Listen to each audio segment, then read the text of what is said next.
Welcome, folks. Glad to see you're starting to drip in. I already got 3 participants. My name is Matt Bauman. I'll be leading this training, but we have some time here to let everyone else join in.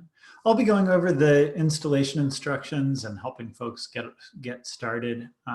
But if you could, while we're waiting, let's get these resources and get started. Hopefully you've maybe you've already had Julia installed, but if not, do so now. And yeah, we'll come together as a class in about 8 minutes.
Hey, just a question.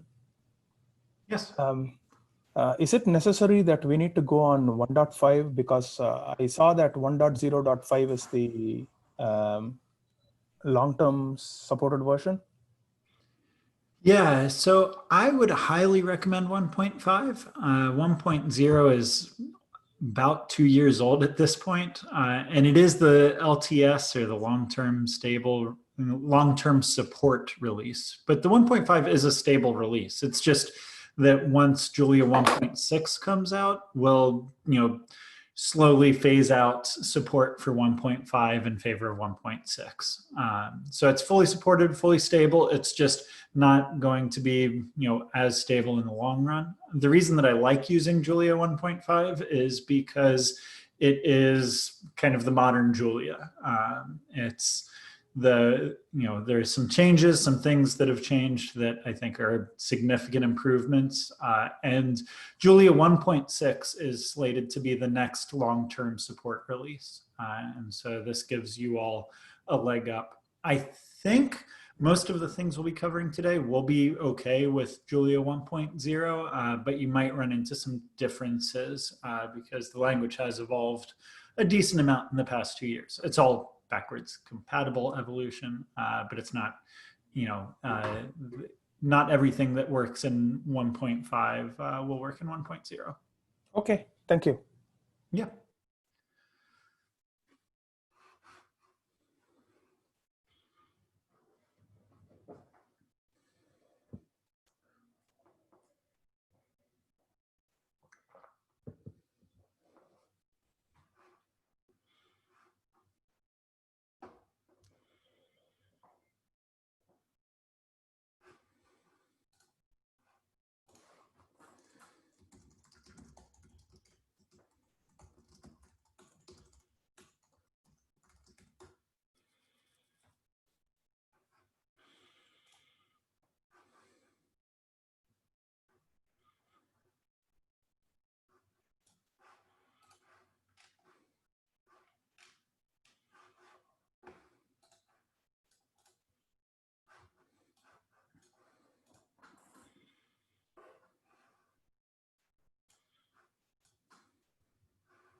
Hey, one more question. So, can I directly upgrade from 1.0.5 to 1.5, or is it going to actually give me two versions of Julia on my machine? You'll have two versions of Julia, Okay. and they can live seamlessly beside each other, and it's not a problem. I think I have about 20 versions of Julia on my computer, so it just takes up about a gigabyte of space, I think. Okay. Maybe, yeah. Probably not even a gig. It's probably closer to 500 megs.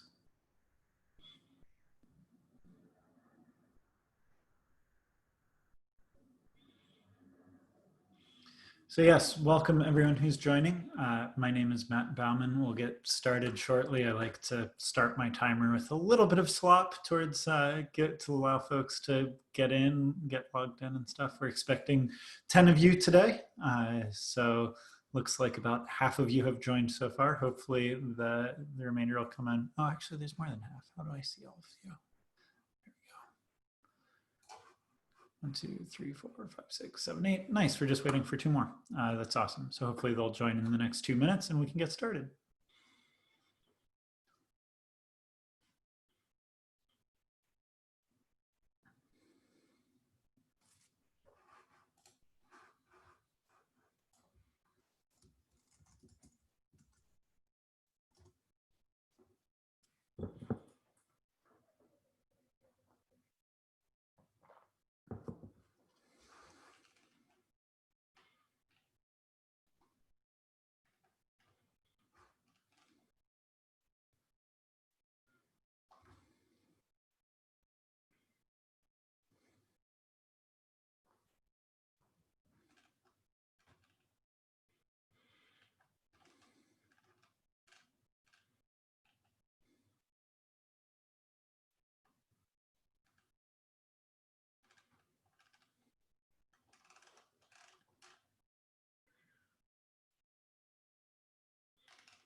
Great. Welcome, everybody. Thank you so much for joining us and being a part of this introduction to Julia training.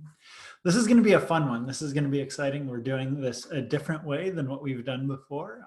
And the key difference is that we're going to get you all installing Julia on your own computers. We used to run this on a cloud computing platform. And while was historically really nice to get folks up and running quickly, it kind of led them into a dead end where they learned how to run things on what we called Julia Box, but didn't actually position them for success in their own lives. In the meantime, and over the past 3 years or so, since we've started doing these trainings, we've improved Julia's installation procedures. We've improved how things work, and we have moved to a brand new editor as our fully supported platform. And so we are now confident that we have a solution that hopefully will be easy for everybody to install. I'm willing to spend a little bit of time today to make sure that everybody is up and running, and we'll make sure that that happens in an efficient manner. And so please let me know if you're having difficulties with anything, if you're, seeing challenges here. That's what we want to help you get started, because I want you to leave the course at the end of the day tomorrow with proficiency in Julia, with Julia set up and ready to run, and you knowing how to do it, right? You having it on your computers and being able to do that. So if you could, go to julialang.org, hit the download button for Julia, go to visualstudio.com to download the IDE, or the integrated development environment, that we're going to be using for today's training. I'll be sharing my screen and we'll be walking through the curriculum jointly. Once everybody has their Visual Studio Code up and running, we can then get the materials for everybody, and we can download those to your computer. So please get those downloads and installs started while I talk through the introduction here. I'll have just a short introduction, a little slideshow to kick things off, get people warmed up and ready to go. And then we can, dive into the materials themselves. Just to give a little bit of background on, how today's and tomorrow's course will look and how this works. I like to, make this as interactive as possible. There's 10 of you folks here. It's great to see you all here. And that means that we can spend some time on questions, right? And we can do some one-on-one back and forth. The code and the materials are entirely interactive, which means that at any point I can stop, dig in, answer questions, try things out. I'm always game to try things that I've never tried before too. So if you don't feel, like you can't ask a question, or you, it's not on the materials, it's an aside. I think those are great opportunities to work through how you code things up, right? What do you do when the answer is not on the sheet in front of you? And so those are the questions that I love answering the most during these courses, and that's what really makes this dynamic and fun for everybody. And in general, we find that folks have a much more positive experience if they're in a group where folks have been asking questions. So we're using Zoom. The other thing that's new here is that since pandemic times, folks are all getting used to Zoom. And so hopefully you're somewhat familiar with this environment and how things work. I encourage you to pull up the chat. That can be a nice lower effort way of asynchronously pestering me. I try to make sure that I always have the chat up on my screen so I can keep an eye on what folks are asking. But also, please don't hesitate to unmute yourselves, talk, interrupt me. I think that the way that we have this set up, it encourages that kind of interactive collaboration. So with that, why don't I introduce myself? My name is Matt Bauman. I am the Director of Applications Engineering at Julia Computing. And I've been working with the Julia language for the past almost 8 years now. And so it's been quite a journey. I've loved seeing the language evolve, helping the language evolve, and now we are at a point where it's great to see the engagement and the community really take off like a rocket, with lots of folks really coming and seeing this. So as part of my responsibilities, I work with a lot of the training materials. I've also worked a lot with the open source development as well as our product at Julia Computing. So that's a little bit about who I am. I guess a little bit about my background. I come from biomedical engineering. I got my PhD at the University of Pittsburgh in neural engineering, where we were doing machine learning techniques to understand the nervous system and try to build machine learning devices and prosthetics that could potentially replace limbs in the event of amputation or paralysis. And so that's my background. And in my lab, we at the, throughout my graduate career, we're a heavily MATLAB focused lab.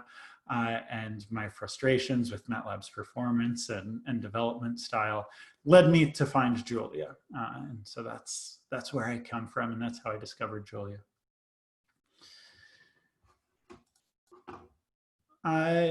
The other folks that have helped put these materials together include Professor Alan Edelman. He's the professor of computer science and applied mathematics at the Julia lab at MIT. And it's in his lab where Julia was started and brought off the ground. He's also one of the co-founders of Julia Computing, and has a real passion for teaching and making these materials work well. Also in conjunction with Avik Sengupta, our VP of engineering. And so the three of us have worked together on these materials. At Julia Computing, it can be sometimes a little confusing for folks who are new to the Julia language to understand what we do at Julia Computing versus how it relates to the open source language. So Julia itself is a fully open source language, right? It's been around for the past 10 years or so, I guess public for the past 8. And it's a great open source community, right? There's lots of really nice, welcoming, chat apps, discussion boards, things like that, where you can get some help. But then, the founders of Julia kept getting new companies coming to them saying, hey, we need someone to yell at. We need someone that we can pay for support and make sure that they're there to stand by things. And so Julia Computing was born out of that need about 5 years ago. And as a company, we now employ lots of the key contributors to Julia and the ecosystem, and use our relationships with companies to help fund some of that work, but also help support it and help support the companies. And so we see the company as kind of this in between the open source world and the corporate world, and try to make sure that we have all the tools that they need, but then also the training and learning stuff. And so that's what you're a part of today. With that, I think I'll pause there. Has everyone managed to, get your installs going, and has anyone hit any snags or troubles getting those 2 tools downloaded and installed?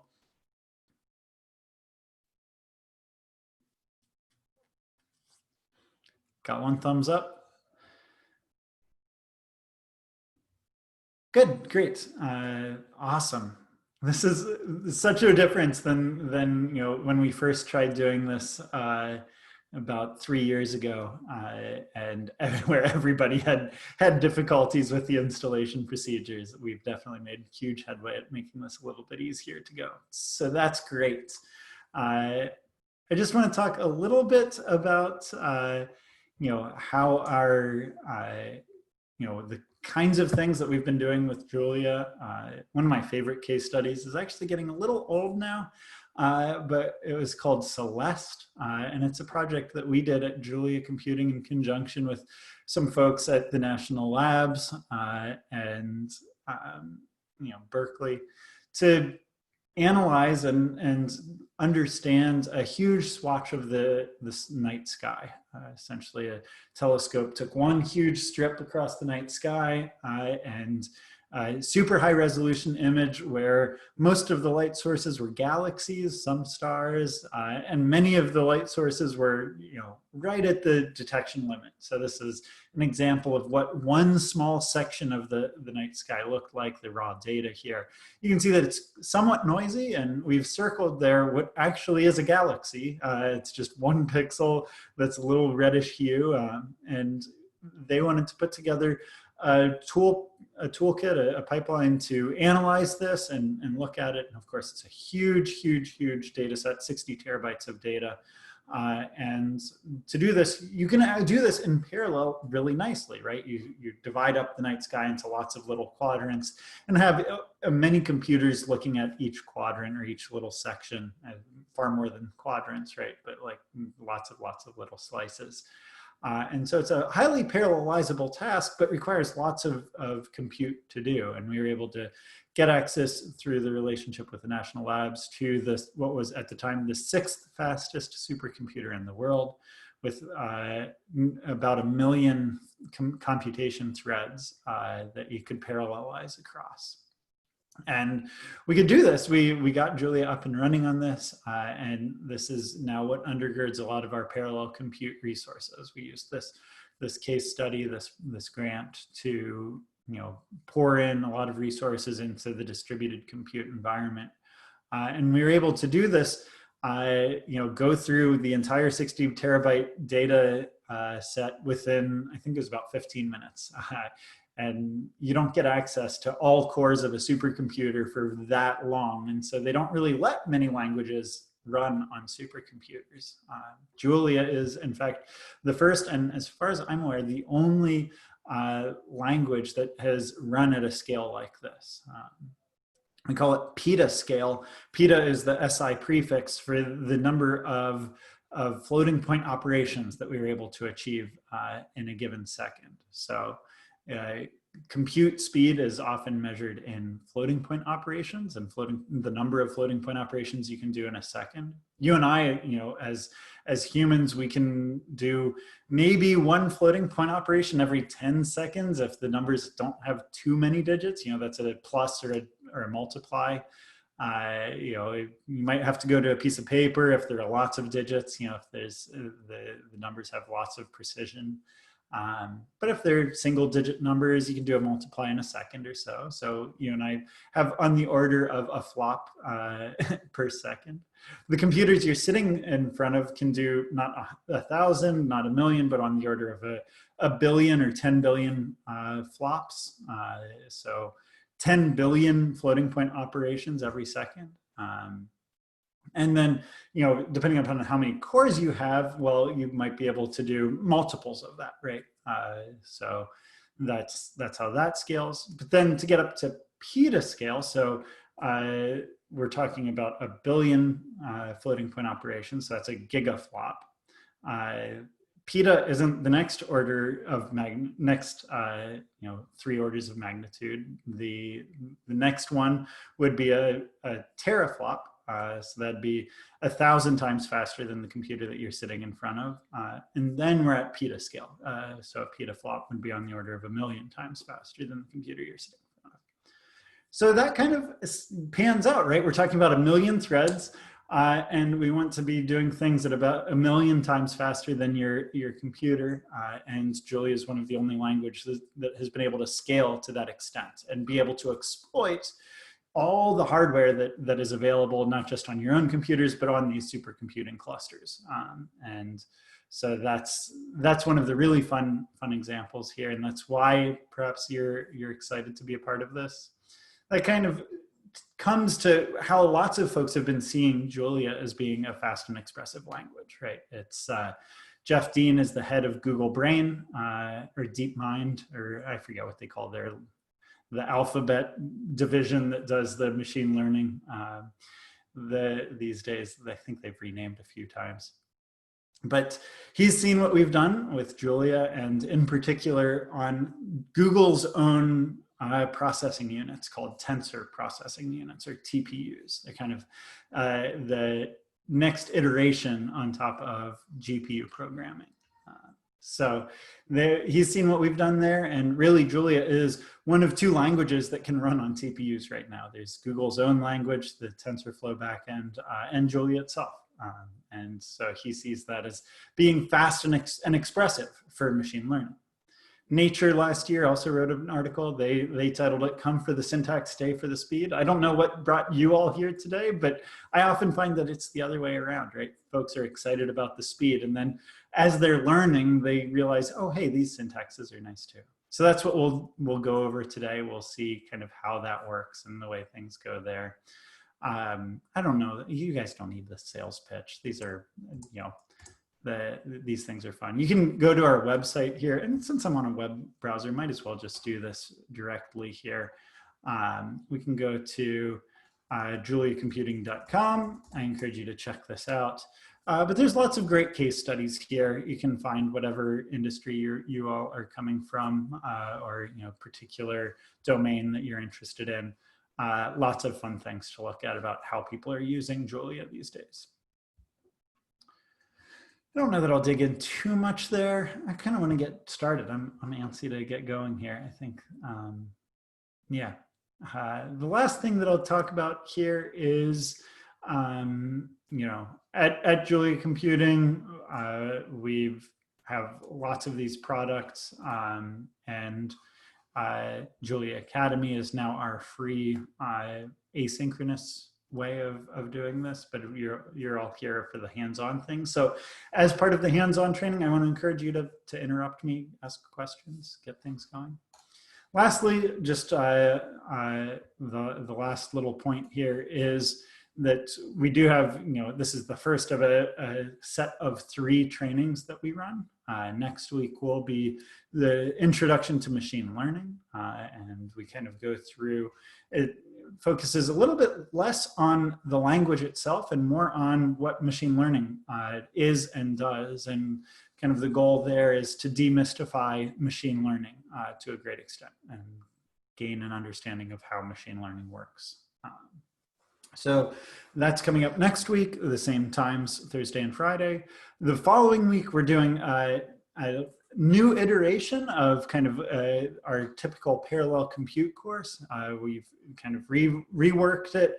We're focusing it more on HPC, or high performance computation, where we're going to be doing this with lots of resources backing it and showing how to launch jobs in the cloud as well.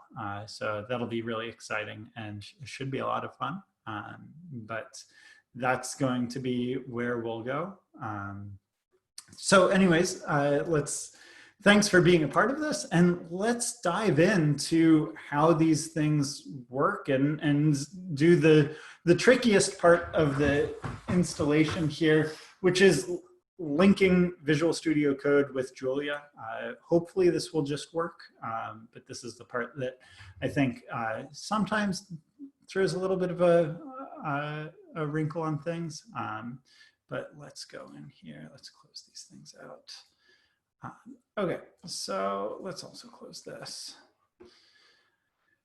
So on my computer here, I'm going to just launch, actually, let's just quit this. That way we all start at the same point here. So let's just launch VS Code, Visual Studio Code. I've already installed this, of course, and got this running. Since I've run this in the past, it loads up with whatever my most recent project was. You all probably will see a blank screen here. Let's see if I can just do a new window. This is probably more along the lines of what you all will see. But you probably don't have much in your recent history here, right? And so you just kind of see the start. You might also see a welcome page that talks about the version or something like that. The first thing that we want to do here is to install the extension that allows you to work with Julia. And so you can go here and this little 3 squares with an extra square here, that's their extensions icon. There's several ways of getting to this pane, but this is the easiest one, just to click this funny icon here. And it's how you can search for and install extensions. And we really just need one extension installed, and that's the main Julia language support extension here. I already have it installed, but if you don't, you should see an install button here. And that will get the Julia language up and running for you. And once you have that, once that's installed, you should be able to, create a new file. And I'll just click this new file button here. And you should be able to, access the Julia REPL and all of the things that Julia gives you. The main interface for VS Code is a little bit of a funny one. And the biggest thing that I've seen newcomers to this integrated environment here struggle with is, understanding how you access functionality. There's lots of things going around the window, and you can move and hide these panes. So I'm just going to hide this extensions pane. Hopefully you've all been able to install the Julia extension. And then, once you have your text editor, well, you can just type in here, right? You can say hello world. By default, this is just a plain text file. It's just going to be plain text. You're not going to have anything going on here. It's just kind of set up for you to do plain text editing and not set up with a language yet anyways. To get access to the language, the way that works is through the command palette, is what it's called. And so I go to the view menu here. I'm on a Mac, but this should look exactly the same whether you're on Linux or Windows. There's a view menu and a command palette that pops up kind of a search box here. And you can search for all the kinds of commands and interfaces and extensions that are a part of VS Code and any extensions that you've added. So I can just type in Julia here, and there are a bunch of commands that will pop up. And the one that I want to show you here is you can start the Julia REPL, and hopefully you can do that, and this will connect to Julia. And by default, if you've just followed all of the default instructions, this should have gotten Julia installed. So it looks like we've lost one person. There's a lot going on here.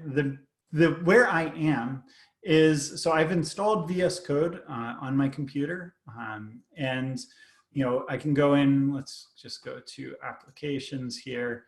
Let's make this a little bit bigger. How do I make this bigger? How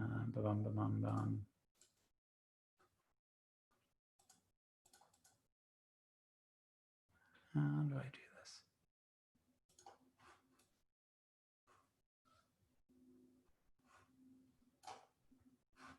There we go. That's a little bit better. It's still pretty tiny, but hopefully you can see what's going on here. So I can, sort all my applications here. Here you can see all the different versions of Julia that I have installed. But where we're working is in Visual Studio Code.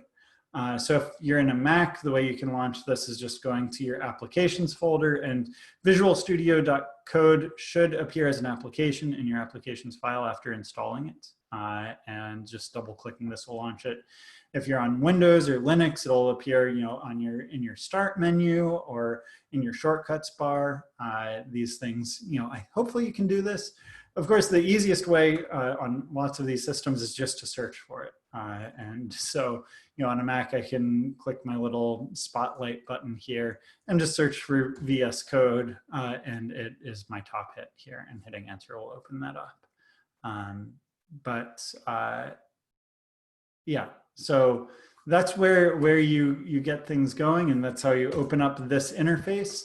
And the way that I started a new file was just in this welcome tab here. I created a new file. So this is VS Code here now.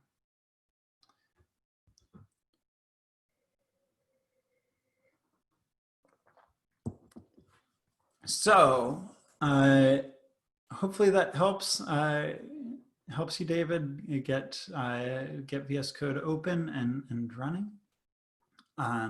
Lynn is seeing what I thought some of you might see, which is an error that says that you could not start the Julia language server.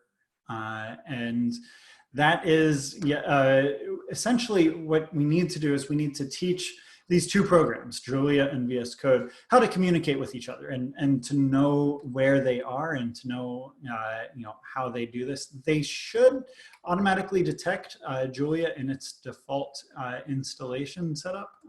And so, is anyone else seeing that error?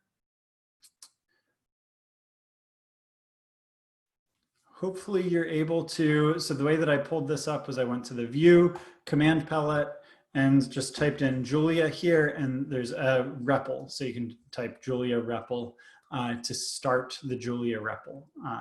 And that kind of launches Julia in your VS Code environment and gets things going. So hopefully you all see a page like this. Please let me know if you don't. And Lynn, I can help you debug that in just a second. I want to make sure everybody else has this up and running.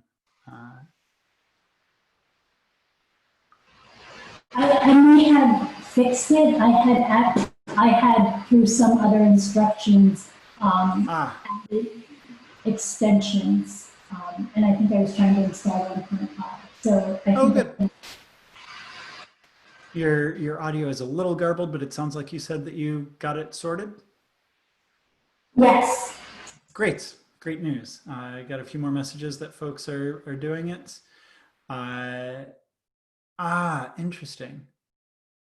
Need to uninstall. Yeah, if you have, so the old interface that we've used used to be called Juno, and that was based on the Atom editor. The Visual Studio Code is where we see the world moving, and so that's why we're getting everyone started here. This is kind of the new hotness in the Julia community. It's the new thing that will get everybody, geared towards the future. Kind of it's a little bit of corporate backstory to how Atom and Visual Studio came to be competing interests. Atom is essentially, created by GitHub, the team that created GitHub. But then GitHub got bought by Microsoft, and Microsoft is the team that built VS Code. And it seems like Atom is being left in the lurch as the redheaded stepchild. It's bad phrase. I shouldn't use that. But yes, it's getting left in the lurch and not being as supported anymore. And generally, all the development resources are pouring into VS Code, not just for Julia, but for lots of languages. And so VS Code can support many languages. So you can see here on the welcome page, you can install support for all of the popular languages and including Julia. And so that's where we as a Julia community are standardizing upon. So if you want to use Juno, you're welcome to it. Things will look different. And I would encourage you to try out VS Code, and this would be a good opportunity to learn the new tools of the ecosystem.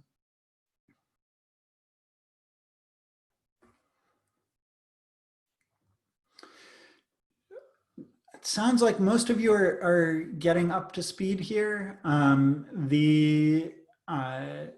The one thing that I'll note here is that the way that I like to run this class is, we have 4 hours today, 4 hours tomorrow. I often like to run the class in about 50-minute increments.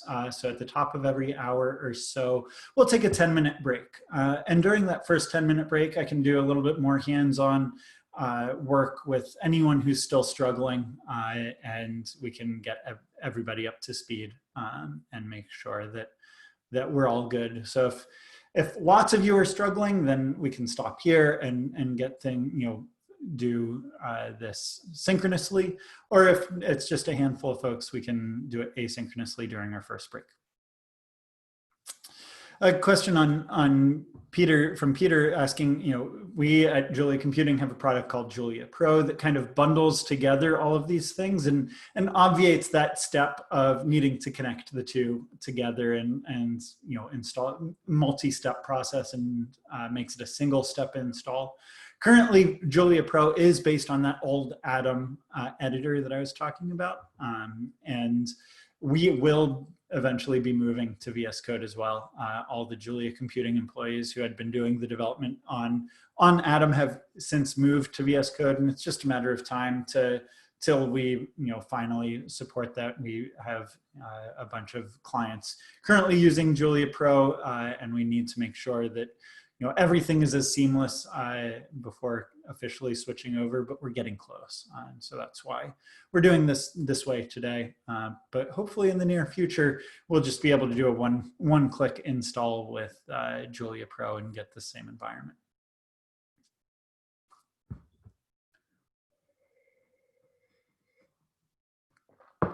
All right. So then the last thing that we need to do is the tricky part, and that is gaining access to the materials and getting the materials downloaded and ready for you to use and to follow along with.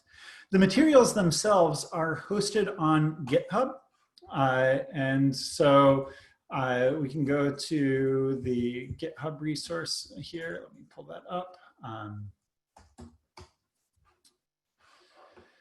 So this is the website where we will be using these materials. Actually, let me, I should disable my extension here that does the dark mode. I think it's sometimes a little bit easier to view things the way that you all will see them. So this is the repository here. I'll copy and paste this link into the chat.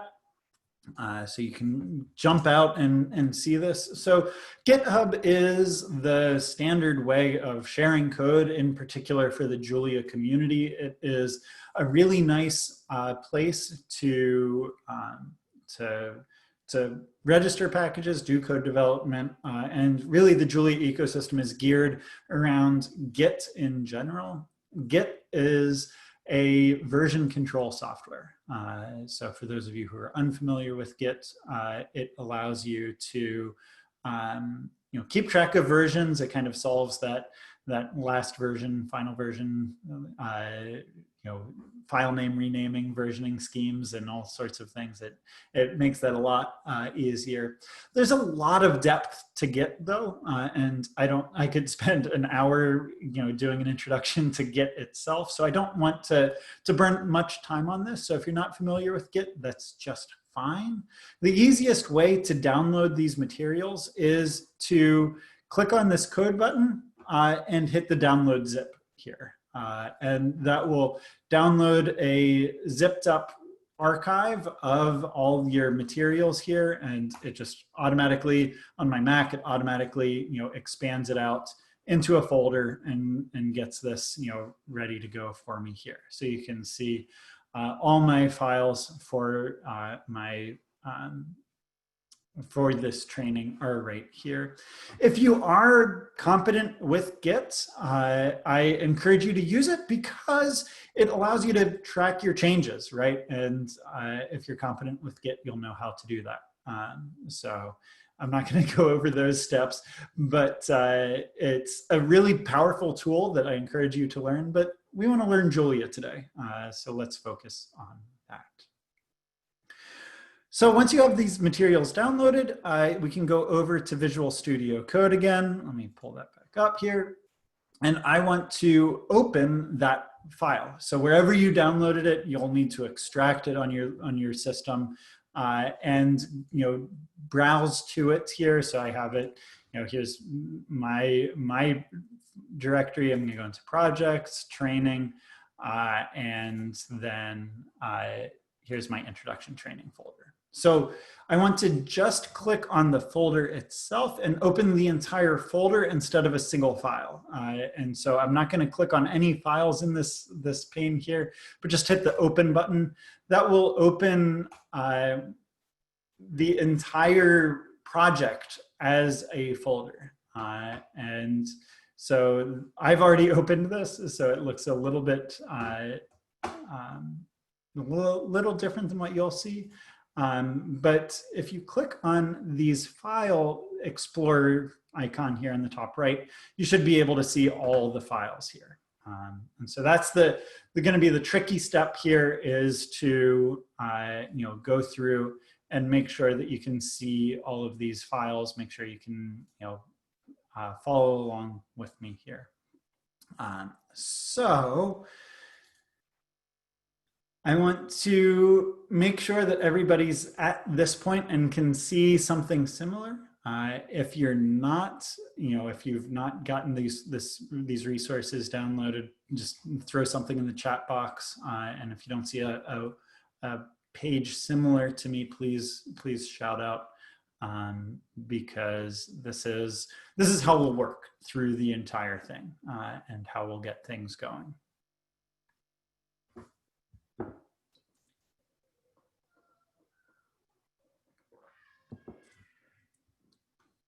Sounds like folks are doing well. If not, again, I'll stick around during our first break and can help one-on-one a little bit more closely with anybody who's having trouble.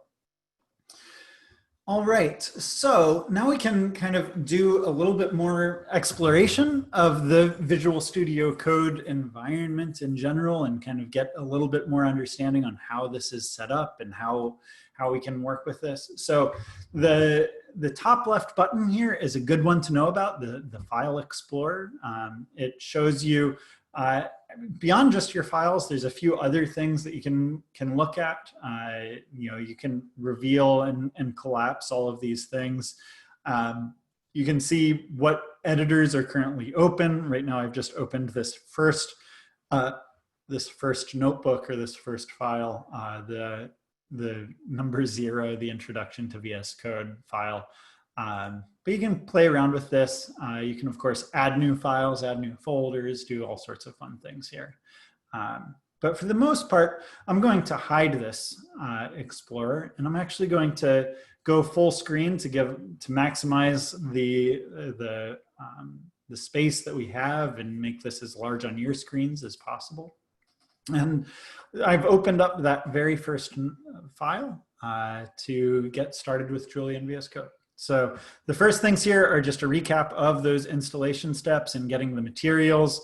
And that is what we've done so far. The next step is to execute code. And we have some very simple code execution examples here. So you can start off with Julia, just kind of like a calculator, right? And so we have a single line of code here that just says 1 + 1. If you put your cursor on this line, so line number 31 here, you just put your cursor there where my cursor is, and you hit Control-Enter.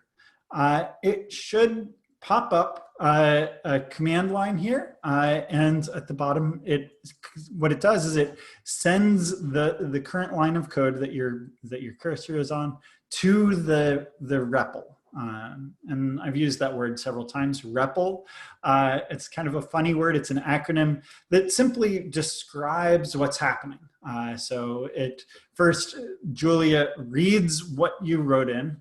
It then evaluates it. So it computes 1 + 1.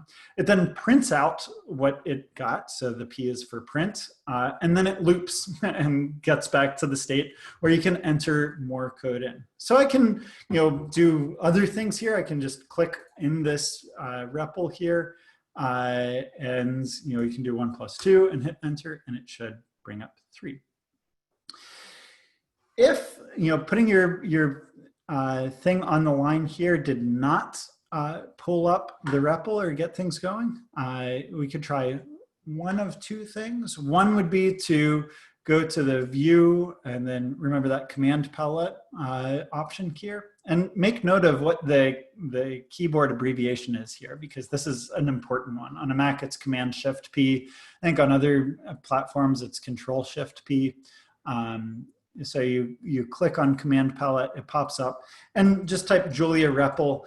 And if you don't see this or don't see the start REPL option, then we need to make sure that the Julia extension is installed. That's perhaps what's going on there.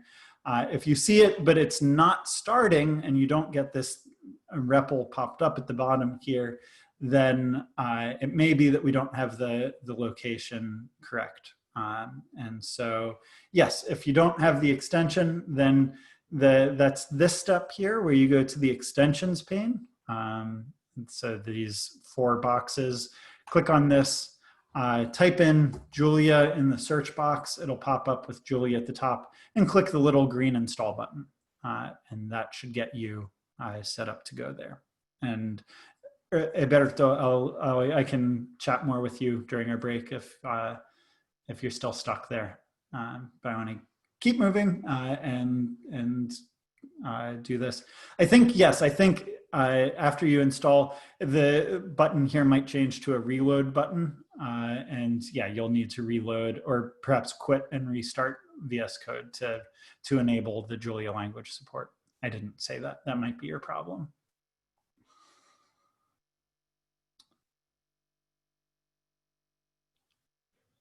If anyone else is not seeing, you know, the REPL and getting code there, please say something, because this is the portion where we learn to walk, and then we'll run very, very quickly. Awesome. Good news, Alberto. Okay, so you can do this as a simple calculator, right? If you have a semicolon on your line, it'll evaluate it. So it actually does this addition, but it doesn't print. The semicolon's just kind of a shortcut here to do this. That's how this goes. There are a few other things for semicolons. We'll talk a little bit more about the syntax in the upcoming files that we go over, and talk about what all they do. You can do arrays, you can do all sorts of fancy things. We'll talk about how all these things work. But the key thing here that I want you all to be gaining familiarity with is just, you know, evaluating code, seeing how you take code from your editor and evaluate it in Julia and run things like that. And, you know, gaining familiarity with the IDE itself here.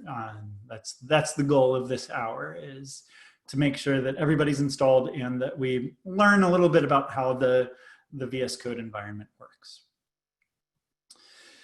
So there's a bunch of really nifty features within VS Code that, you know, can help you as you start working with Julia. Perhaps the most notable one is documentation, and, you know, all of Julia's functions are documented quite well, and you can get it just by taking your mouse and hovering over the word that you're interested in. This can sometimes be a little bit cluttering, and if you're not expecting it to happen, it can be a bit of a surprise to suddenly have this huge documentation pane pop up. But it's just because I took my mouse and hovered over this function and paused there for just a brief second. And so this tells me, you know, how you print a new line, and kind of gives you some examples. And again, I can just send this to my REPL, and of course it'll just print out hello world, kind of the beginner's way of doing this.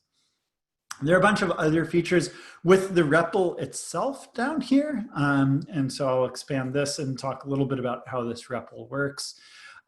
There's a lot of complexity here, right? You have lots of things going on. You can actually, you know, pull up a normal terminal as well. So there's lots of things that can go on here. We'll largely be using the Julia REPL, but you can toggle between lots of kind of scripty ways of interfacing with your computers, and lots of things can go on here. You can go into you know, debug modes, and there's a nice lint functionality that kind of detects potential problems. They're not necessarily problems, but they're potential problems that you might want to address in your project. And so there are some that we'll see, and we'll encounter them, and we'll look about how we can fix them as we go through our course. This is looking through the entire course of all the things, and a number of these problems are intentional to kind of teach you about how things go. So you can play around with this, but I encourage you to just kind of stay on the terminal tab at the REPL here and get things going.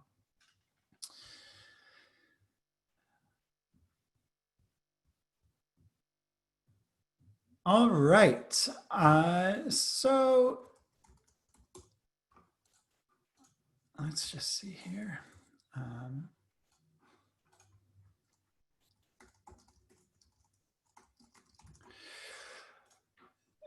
So that's the REPL. The few things within the Julia REPL here that are of note is there are some special characters that you can type that can kind of change the mode of the interactive REPL. That, you know, when you're typing down here,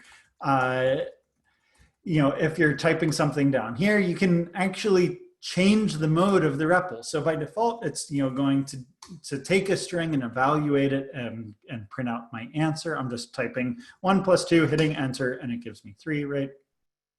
I can ask for help just by pressing the question mark.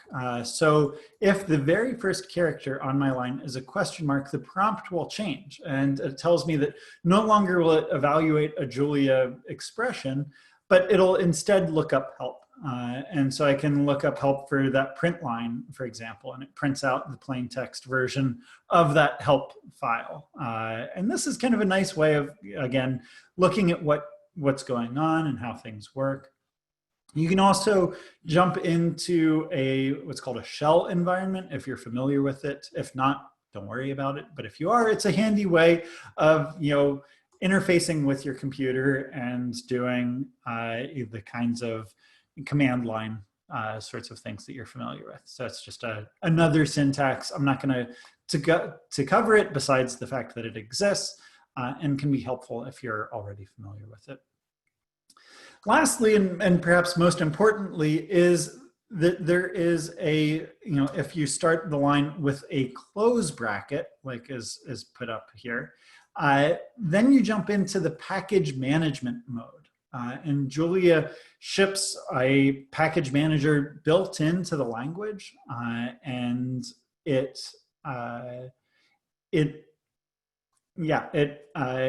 can manage the package, and you can, so for example, a very simple query for the package manager is just to ask what the status is. And I have some things that are installed in my global environment that you probably don't. You might just say an empty environment, or if you've played with Julia in the past, there might be a few packages there.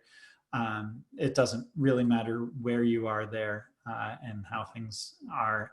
For the most part, things should be in good shape. I guess the one thing, to help make sure that everybody's on the same page, we'll worry about that when we get to the package management side of things. Well, we have a notebook on package management, and we can talk about how this works in depth later on today. But I want to tell you about the existence of this, and it's a nice and easy way of interfacing with the REPL. Lastly, there is an up arrow support. So you can go through the previous commands that you've run just by hitting the up arrow. If you're at the command prompt here and you press up, you can see the things that I've run. And I'm pressing down now, up, up, up, down, down, down. It's kind of a fun way of rerunning things that you've run, finding things that you've written. You can also just start writing something, so 1+, and it'll find all the lines of code that you've written that started like that in the past. And so it brings up 1+2 there for me. And that's a nice little shortcut. All right. So with that, hopefully, you're gaining familiarity with Visual Studio Code, getting a sense of what's happening here. I think now is a good time to take our first break. We can reconvene in about 10 minutes or so. For anybody that's still having difficulty getting started or wants a little bit more description about how VS Code works or how things are happening here, I can, I'll stick around and answer any questions. But the way that I like to do my breaks here is to pull up let's just go to a 10-minute timer on Google. Is the very simple way of getting a timer going. And I'll start this, and we can come back when the timer hits 0. I'll keep this on the screen as I work through things and get things going. No, you don't need to sign out. You can just leave things running, and we'll just come back. I just like to give folks a chance to stretch your legs, grab some coffee, grab some water, and a little bio break every hour. If I charge through, folks tend to gloss over. So let's take that first break now. And I'll see you all back here at 3 past the top of the hour, wherever hour you are. And the timer will tell us when we get started again. There we go. So there's a question just about how to clear the REPL. The easiest way to do that is, I think, let's see here. Ba, ba, ba, ba. I think there's a way to.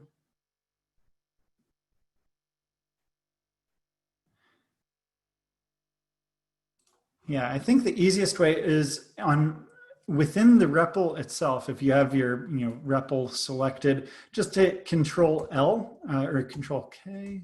Yeah, Control L will clear the line, scroll things down, and get things going. It actually preserves the history. It just sets things up so that way things look nice. So that's Control L while you're at the REPL. We'll do that. I think there might also be a keyboard command. I'm not sure.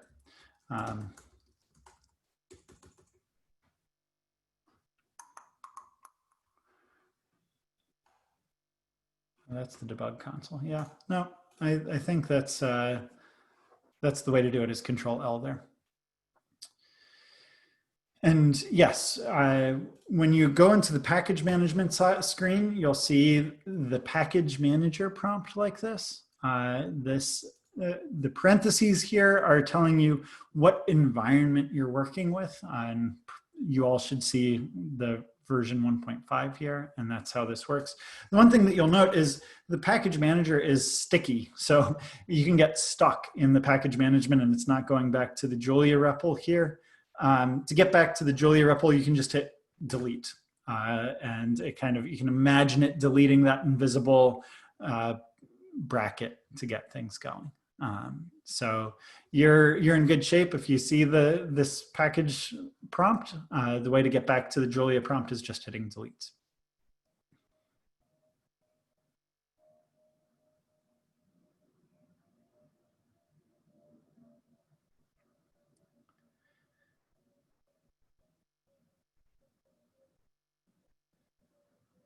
Great. I'm thrilled that you all are on board here. I'm going to go take a quick break myself, but if anyone has questions, please feel free to throw them in the chat. I'll answer them when I get back.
All right, welcome back, everyone. I hope you're able to grab some coffee and maybe a cookie. A little bit of sugar to get you through the next few hours here.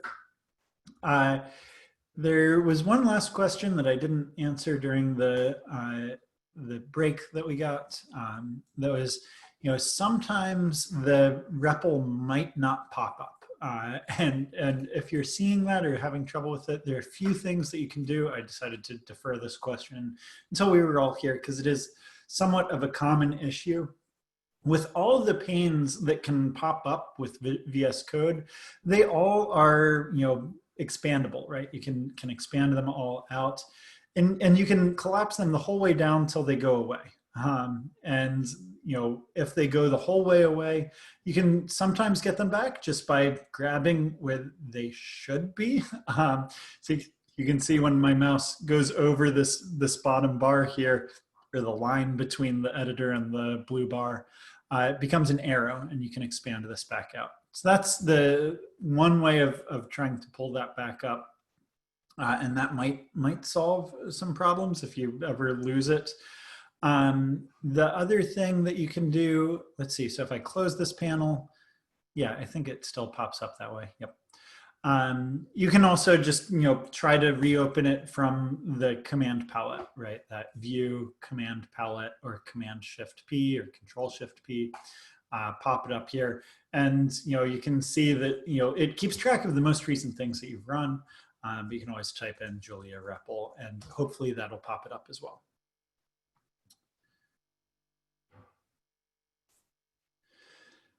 All right, cool. So let's move on. Hopefully you're gaining familiarity here and we can talk a little bit more about how Julia works. So I'm gonna open up my file editor, jump into Notebook 1 on kind of the basics of Julia syntax. We'll go over arithmetic, assignment, and strings. Just a little bit about kind of where this course is going and how we're going to go through things and how we'll play with things is that, hopefully we'll get through the first, 8 or 9 notebooks today. These, get through these guys today. And then tomorrow will be a lot more freeform. So today is kind of the basics of the language, the basics of the structure. Tomorrow will be kind of a little bit more advanced. Once we get past the 0 level notebooks, these notebooks that begin with a 0, the notebooks in the teens here, they can be tackled in any order and can be skipped or can be added and things like that. So the course today will be very sequential. Tomorrow we can hop around a little bit more. You all can help guide a little bit about how that's going to look and how it'll behave. But that's kind of where we'll go and how things will work. But for this hour, let's open up the basics of arithmetic, assignment, and strings with Julia. And I'm going to go up to the top of this notebook here. And you can kind of see a little bit about what we'll do. You can see that, we have details about what we're doing. These lines starting with a hash here, right? And this hash character, that begins a comment for Julia code. And so these lines won't execute. You can write anything after a hash like this, and it can just be, instruction about how things work. You can actually send these lines of code to the REPL, but they'll do nothing, right? It's just sending a comment that's ignored by Julia, and it just doesn't evaluate anything at all. And so we use this to kind of describe what we're doing. But you'll scroll down and just kind of follow along, and you can run these lines of code. So of course we've already seen addition, right? You can see how it sends the complete line when I hit Control Enter with my cursor on this here. It sends that complete line to the REPL, and you can see the output that way. Subtraction works very similarly, and of course you can use Julia like a normal calculator, right? All of these symbols work kind of like you would expect. Division works like you would expect, right? If you do an uneven division, it returns a floating point number. So, if it doesn't divide evenly, it returns a floating point number with some fractional component. Exponentiation is done with the typical mathematical caret symbol. In general, Julia follows mathematical notation pretty closely, and we try to in general. And so that's something to look out for. This is not exponentiation in many languages, if you're familiar with it. But just like before, if I hover over that caret and didn't know about it in VS Code, it pops up and says exactly what it is. So that's a little bit of help too, and a reminder about that help thing. So you can see details about that. Remainder is not something that's used very often, but it's kind of like the modulus operation. You can see if something's even or odd, for example, and it just gives me a 1 or a 2. If I do mod 2, mod 3, it tells me if it's evenly divisible by 3 or not, and so on and so forth. You can also call functions, right? And so the standard way of calling functions is with a name and then parentheses, and that's common across lots of languages. Hopefully that's familiar to you all. And so you can, ask for a square root, for example, and we use the abbreviated SQRT. It's not quite as pretty, right, as using the mathematical symbol for square root, but as a language developed in the last 10 years, we are able to use fancy Unicode, right? And there is a square root character in Unicode that allows you to evaluate square roots, and it works in Julia just kind of like you would expect. And you can use it as an operator, just kind of like a mathematical operator. So that's a fun little thing. But of course, how do you type that character, right? How do you go in and type this square root crazy Unicode character? And the answer is just by using LaTeX. And you can actually ask Julia help for this guy. So what I did here is I took this character. That hover help is a little annoying at times. You can see as I hover over this, I get a huge documentation thing. I just want to select. I want to select the character here with my cursor, copy it, and paste it down here, and ask for help with the question mark. And if I go up to the very beginning of the thing of the help prompt, it tells me how I can type it, which is really helpful. So if you ever encounter a symbol in Julia that you don't understand or don't know how to reproduce it, just copy it, paste it into a help prompt, and it'll tell you. And in this case, it's as simple as typing \SQRT followed by a tab character. So if I do that down here, \SQRT, and then hit tab, it'll replace what I wrote with that character. And you can see just by evaluating it, it tells me that it's just an alias for the square root function. That works also in the editor. So in the editor, I can type SQRT, hit tab. Oh, I guess I can't be in a comment context, SQRT, and then hit tab, and it'll autocomplete. So that's how that works. And in fact, the auto completion that appears, it gives you all the possibilities. And so as you start typing things, Julia will autocomplete things. So this is a helpful thing to know about VS Code. You can start typing something and gain some understanding on what you have, what's going on here. You can kind of autocomplete them both either with your mouse or with the tab key. And the same thing happens for these sorts of Unicode things. So that's a little bit about Unicode.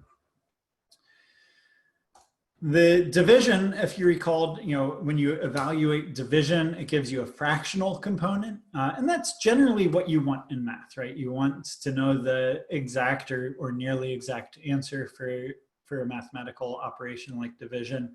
Sometimes it can be helpful to get the rounded version, and some languages actually do division that way, where you'll get the number of whole integer divisions that you can get. So 6 goes into 10 one time with some remainder, and you can get that with kind of the elementary school division symbol.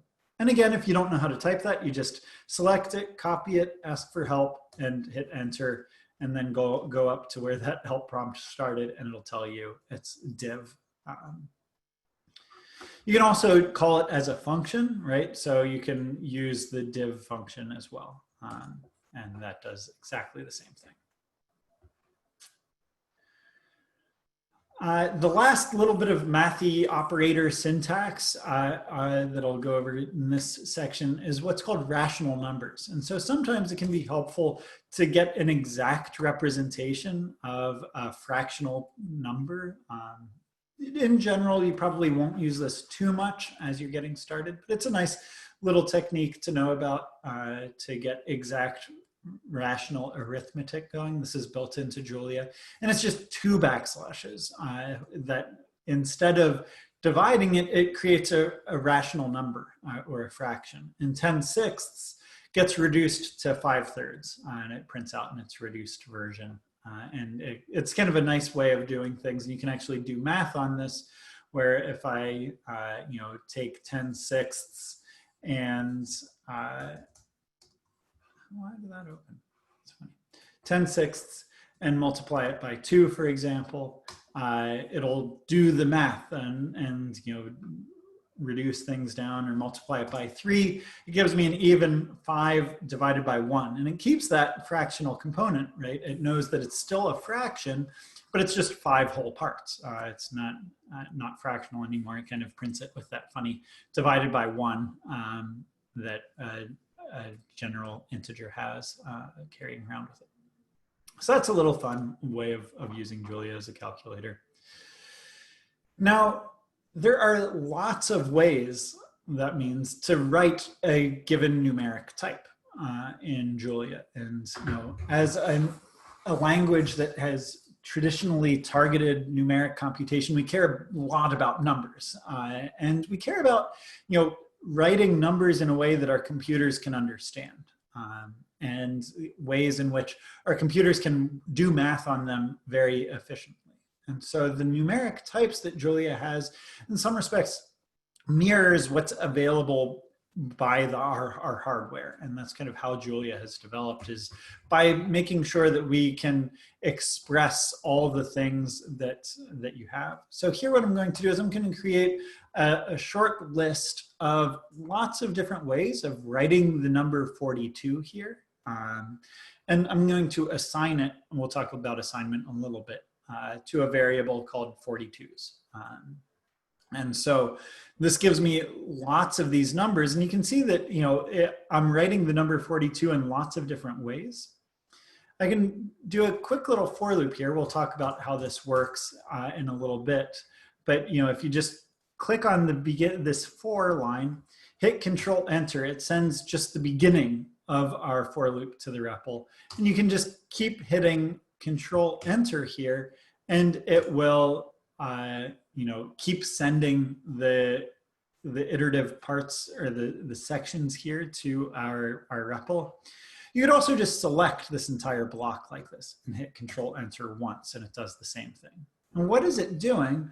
Well, it's looping over all of our 42s and talking about their types a little bit. So it's asking, what type is this? What type is this? And you can go through this, and we're not going to talk about types too much initially, but I just want to talk a little bit about them now. In that we have integers, and you'll see this as an int, or an int 64. So that's an integer number without any fractional parts. And you can see that we print this differently than a floating point number that happens to represent an integer. It's a little tricky, but these two things, these two objects in Julia, they represent the same number, right? They're both representing the number 42, but they're using a different representation to do so. And depending upon what you want, they can be different. So this one has 64 bits or precision of 64 bits. And what that means in human terms is that it can represent about 15 to 16 digits of precision. You can kind of think of it as scientific notation with 15 or 16 digits of precision. In some cases, you'll want to use a lower precision number. Generally, this is for very high efficiency and particular GPU computation.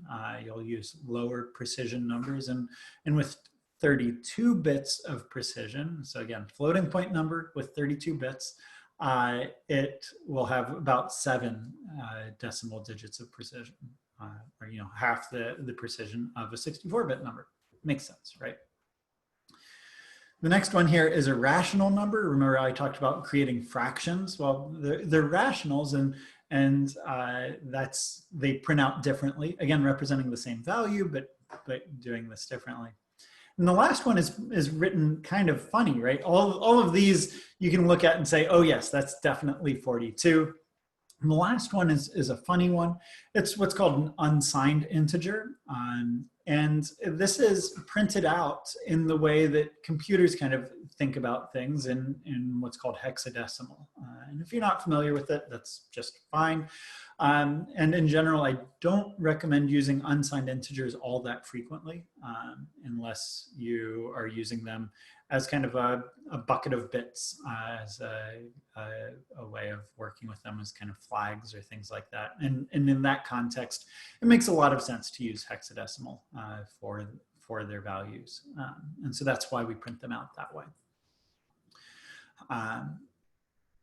If you're not familiar with hexadecimal, it's just, kind of like base 10. It tells you, this tells you how many 16s you have. So there are 2 16s. And then A is because we run out of numeric digits, we have to go into the alphabet to describe, things that get up to 16. So A represents 10. So 2 times 16 is 32, plus 10 is 42. And that's how you can think of this. And you'll see these sometimes, often you'll see these with colors, and you may see colors represented as a bunch of hexadecimal numbers. It's kind of a funny idiomatic representation. They're really nice for doing what's called bitwise arithmetic, where you can apply things based on the bits themselves, and those are done with the single ampersand and the single pipe sign here. So it's taking individual bits and comparing them, and you can look at how these things work just by asking for their bit string representation. And this is kind of the raw binary of how the computer represents numbers. And you can compare, if you're going to do an AND operation between all, these zeros and these ones go bit by bit by bit. That's what the single ampersand is doing. And so it's essentially keeping the first 4 bits and destroying the last 4 bits. And so you can see here, I guess the first 3 bits, it's keeping those bits because those bits are 1. And so when you do the AND operation here, 0x10, you get just that 1 bit left. Again, this is a little bit advanced and not very frequently used, but I like kind of going over all of the funny symbols that you see, because these are things that can be hard to search for and hard to understand what they're doing. And this is, a nice introduction of going over all these mathy things. So doing it in hexadecimal, you can see, is a lot more understandable than doing it in the standard decimal representation. You can do it in standard decimal representation. This is the same operation with the same numeric values, but printed just slightly differently. And so that's a little bit trickier way of thinking about it. You can also do what's called bit shifts with these double arrow, double less thans. And what that does is it takes this particular bit, so the number 0B0010, that's the number 2. And again, in binary, it's written slightly differently.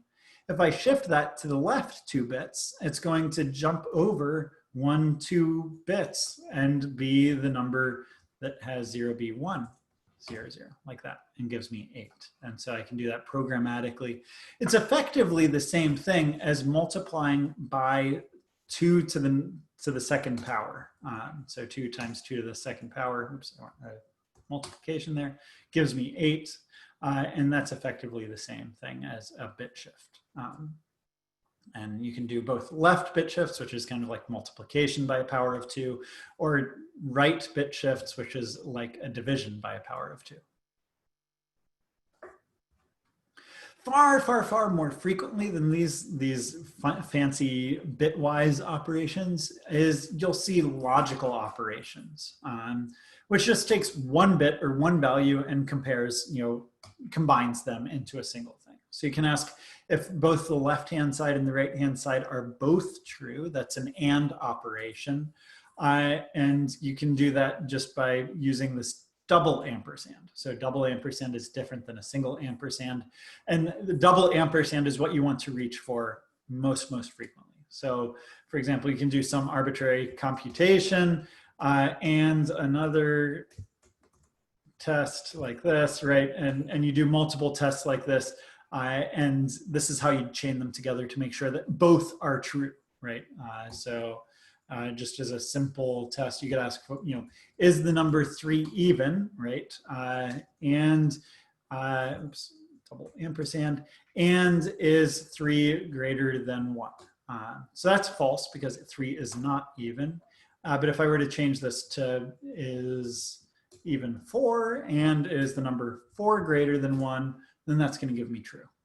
So here's another function that we've not talked about yet, right? But hopefully is self-explanatory about what it's doing. It's just asking, hey, is the number that I pass in an even number?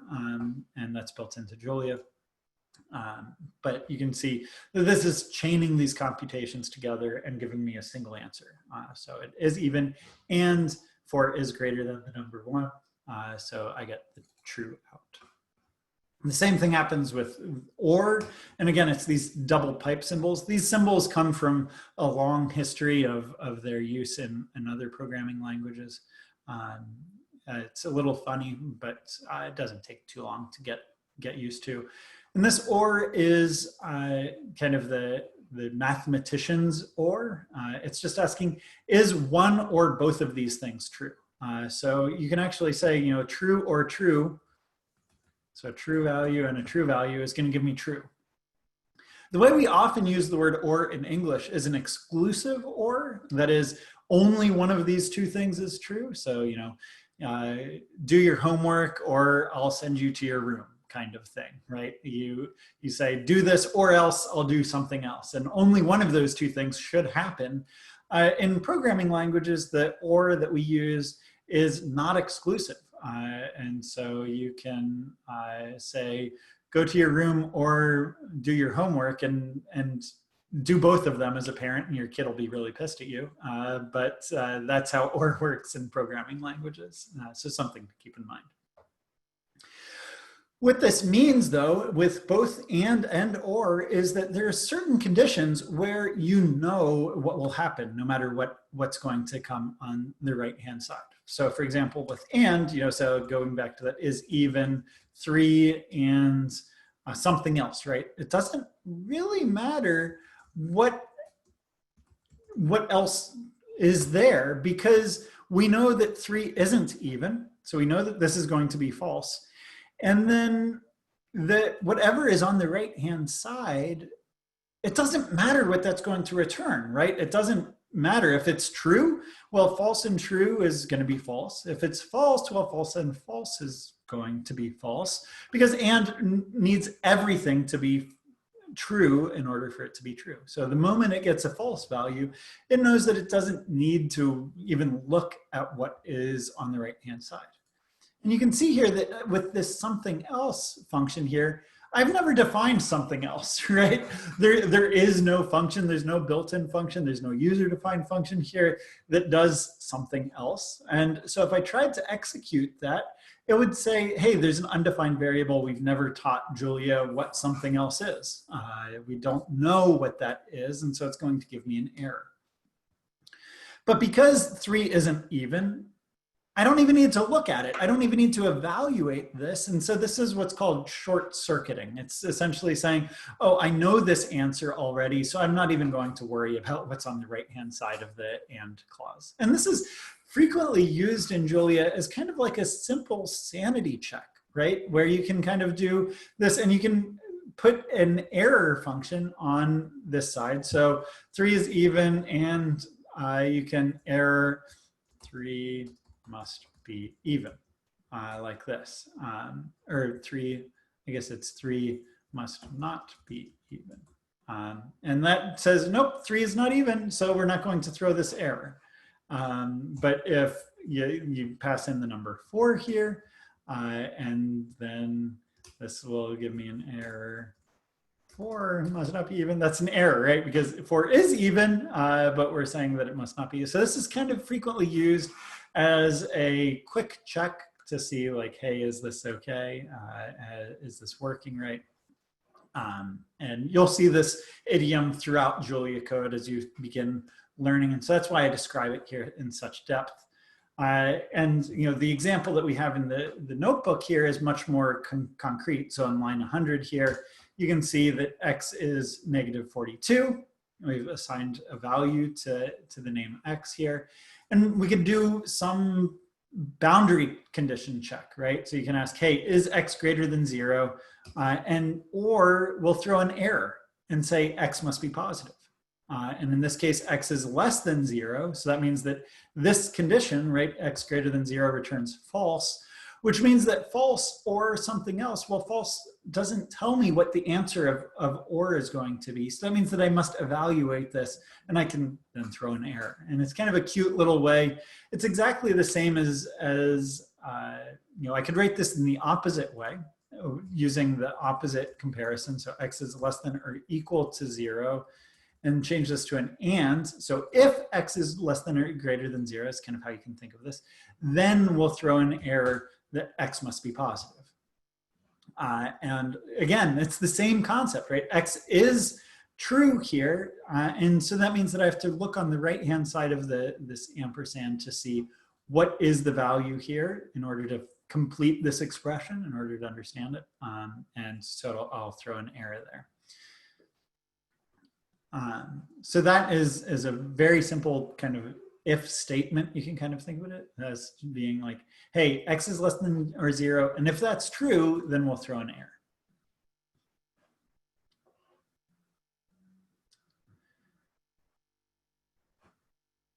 So that kind of already gets us started talking about comparisons, right? We're doing comparisons here, just seeing like, hey, is x less than 0? Is it less than or equal to 0? Things like that.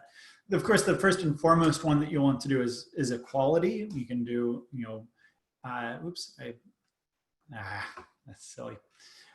What happened there is I accidentally hit Shift Enter instead of Control Enter, and Shift Enter will run the entire file. And so I jumped down to the bottom of my cell there. I want to hit Control Enter to send just this to my REPL. So that's where we were, right? So equality here, line 105. You can just test, and this tests numeric equality. And so 1 is the same as 1 is the same as 1, no matter what numeric type it happens to be, right? But 1 is not going to be equal to 2, no matter what type it is. So this is a numeric equality. We also have a programmatic equality, and you won't see this too frequently. I generally recommend you just to use double equals if you're testing, hey, what is x here? Is x equal to -42? That'll say true. You can use just double equals. Sometimes you'll see triple equals, and that allows you to differentiate between types as well. And so, 1 is not exactly the same as one with a fractional component, right? This is a floating point number 1. This is a integer 1. And so they aren't programmatically the same. I can ask, and see some difference here. So, right, type of 1 is going to give me an int64, and type of 1.0 is going to give me a floating point number. So there is a programmatic difference here, and so they are not programmatically different. This will only return true if there's no way in Julia that you could tell them apart. And here, of course, I can ask a question of these two numbers and get different answers, so they are not programmatically identical. In most cases, you won't end up using this very frequently. So there's, inequalities, which we've already seen, right? And in this case, I have another funny Unicode symbol here. Again, just ask for help and it'll tell you how to type it.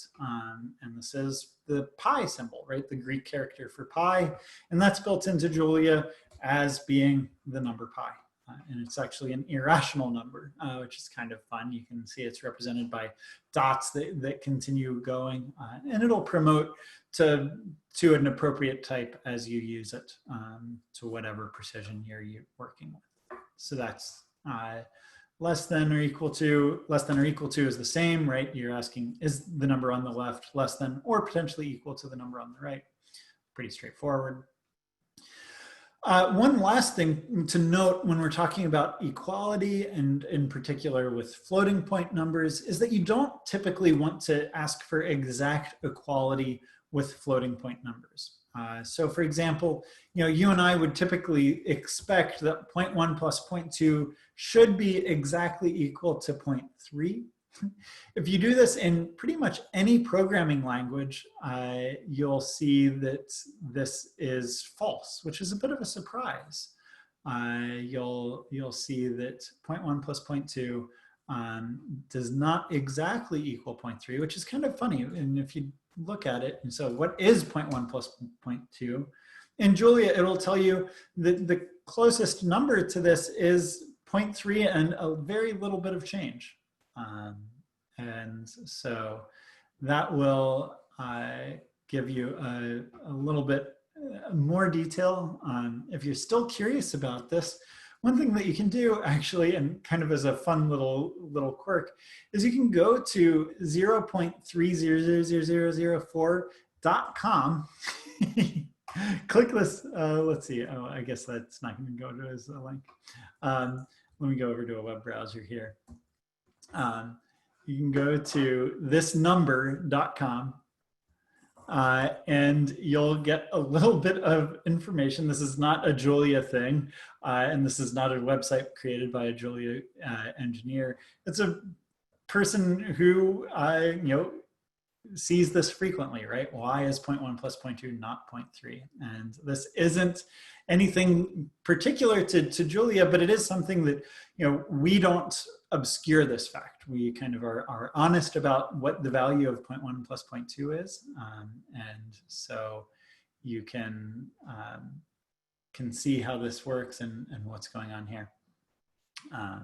And that's the way this happens. And the reason for this is kind of the same thing that happens when you add 0.3 repeating plus 0.3 repeating in decimal, right? So if you have in kind of the way that we think about numbers, right? So you have 0.3 repeating plus 0.3 repeating, the same number, and you do this mathematically. It's kind of structure this kind of the way you would do a mathematic expression, right? So you can do 0.3 repeating plus 0.3 repeating, and you'll get out, if you do this mathematically, you'll get out 0.6 repeating, but the true answer actually rounds a little bit and you get 0.66667, which is kind of funny, right? That you end up adding 3 plus 3, but if you ask for what's 2/3, you end up with a 7 there, which is funny, and that doesn't appear there. And it's because that 1/3 isn't exactly represented in base 10. It just so happens that tenths aren't exactly represented in binary, which is the decimal or the system that computers use. And so tenths actually aren't exactly encoded. There's some repeating decimal that doesn't exactly represent it. And you can ask Julia, well, if it's not exactly a tenth, what is it? Well, you can ask for what's called the big representation of a floating point number. And you can see that there's this gibberish at the end. And this is effectively the equivalent of rounding to a 7 here when you have 6s, right? Theoretically, this should just be 6s repeated infinitely, but because we are only using a set number of digits, you have to round at some point. And that's precisely what happens with floating point numbers. They are exact numbers, but they round off. They only have, those set precision. And so if I were to add this number, right, which isn't exactly 0.1, plus this number, which isn't exactly 0.2, well, both of these numbers are actually slightly larger than what I theoretically wanted, than the 1/10 and 2/10 that I wanted. And what I end up getting, 0.1 plus 0.2, you can see that that kind of makes sense, right?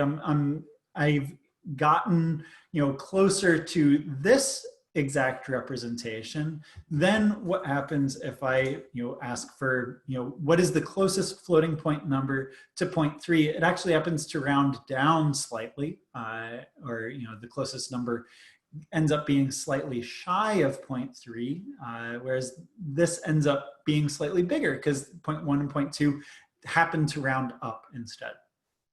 It's a little tricky, but I like pointing this out because this is something that lots of beginners stumble across and are confused about. Why is Julia lying to me? Why are these numbers not exactly right? And this is at the crux of the problem here. And so what that means is that you don't really want to exactly ask, is 0.1 plus 0.2 exactly equal to 0.3? And in general, you don't really want to use exact equality with floating point numbers because there is only a certain amount of precision, right? And so you might have slight rounding errors that can accumulate. So instead, what's really nice is to use this approximately equal to symbol. You can see it's this squiggly symbol here. And again, it's typed, you can ask for help on it. There's lots of help here, but again, it can just be typed by /approx with a tab.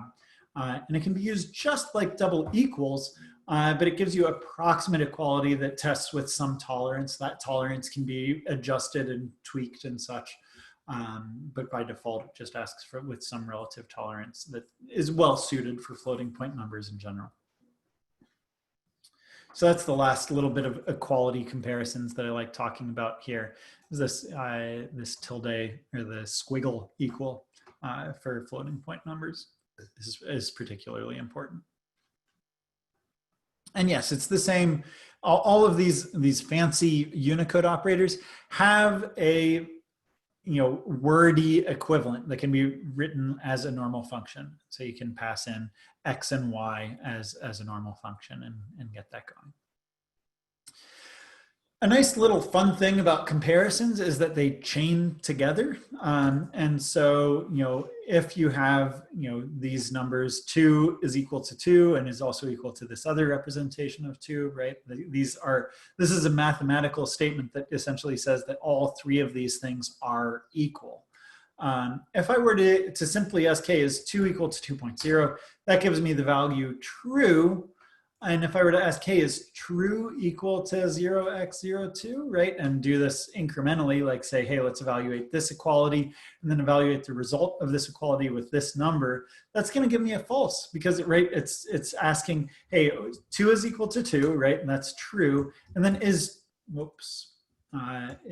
this equal to the unsigned integer 2? Well, no. And so adding parentheses here actually changes the meaning of this expression because it'll evaluate this first.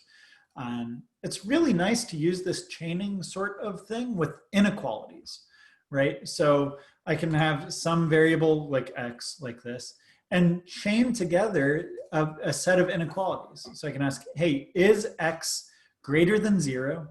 And is x less than 100? And it's a really nice simple way of asking for some range that, is x within some range, for example. And so these chained inequalities are kind of a nice way of doing it. We can set a lower bound and an upper bound and ask is some variable in between those two things. And then of course, you can combine this with that short circuiting computation where you could add an error in here and get that going.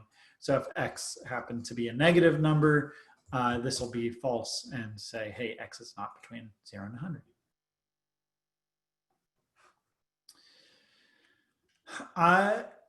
As I talked about, with our types, we within Julia, we try to mirror the machine arithmetic very, very accurately, because that's where you get the best performance. If you're able to express your program in a way that the machine can eat away at it and process it in its native language, then you get much, much better performance.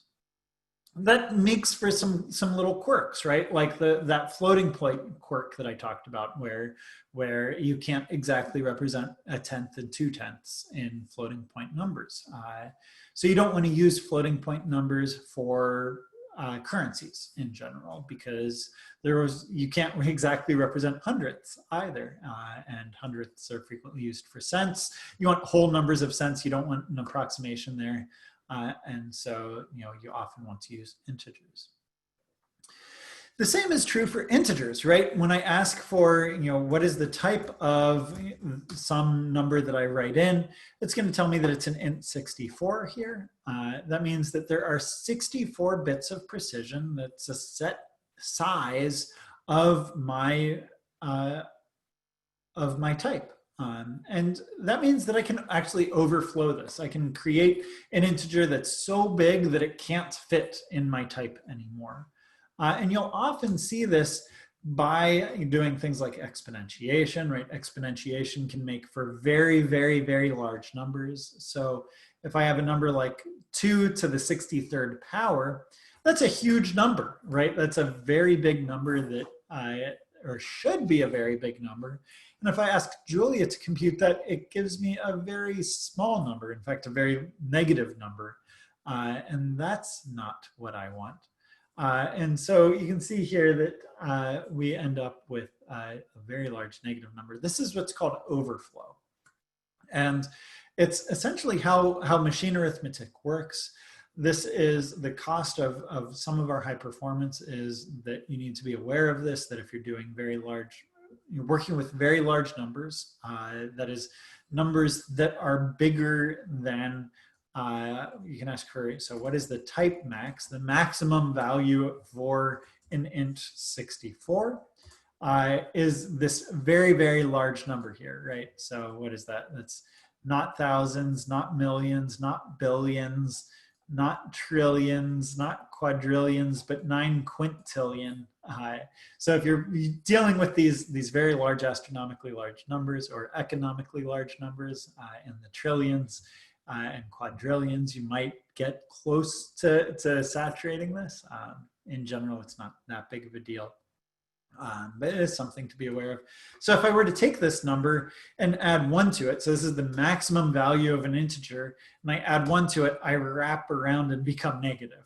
And that's generally a problem.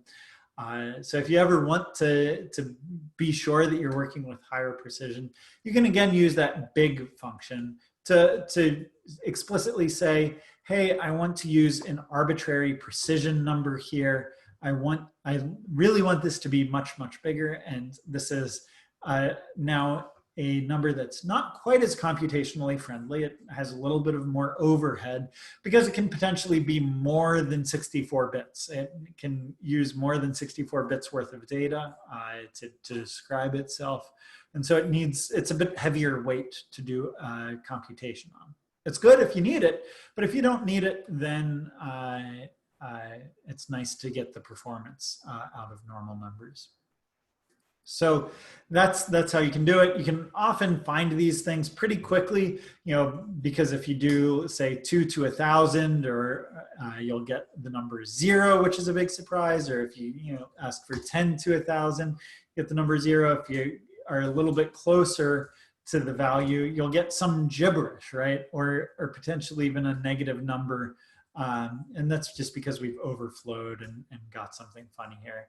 See, does it ever get to be a negative number? I guess maybe not. Oh, there's the negative number. So yeah, it just kind of depends on what you get. But if you ever come across this and do this, that's something to watch out for. And again, the key thing is to either use a big number, right? So a big number will fix this. big 10 to the 19 gives me 19 zeros like I would expect, or to use a floating point number, right? And again, remember that floating point numbers are great for, like I said, scientific representation. So this will only have, 17 digits, 16 or 17 digits of precision.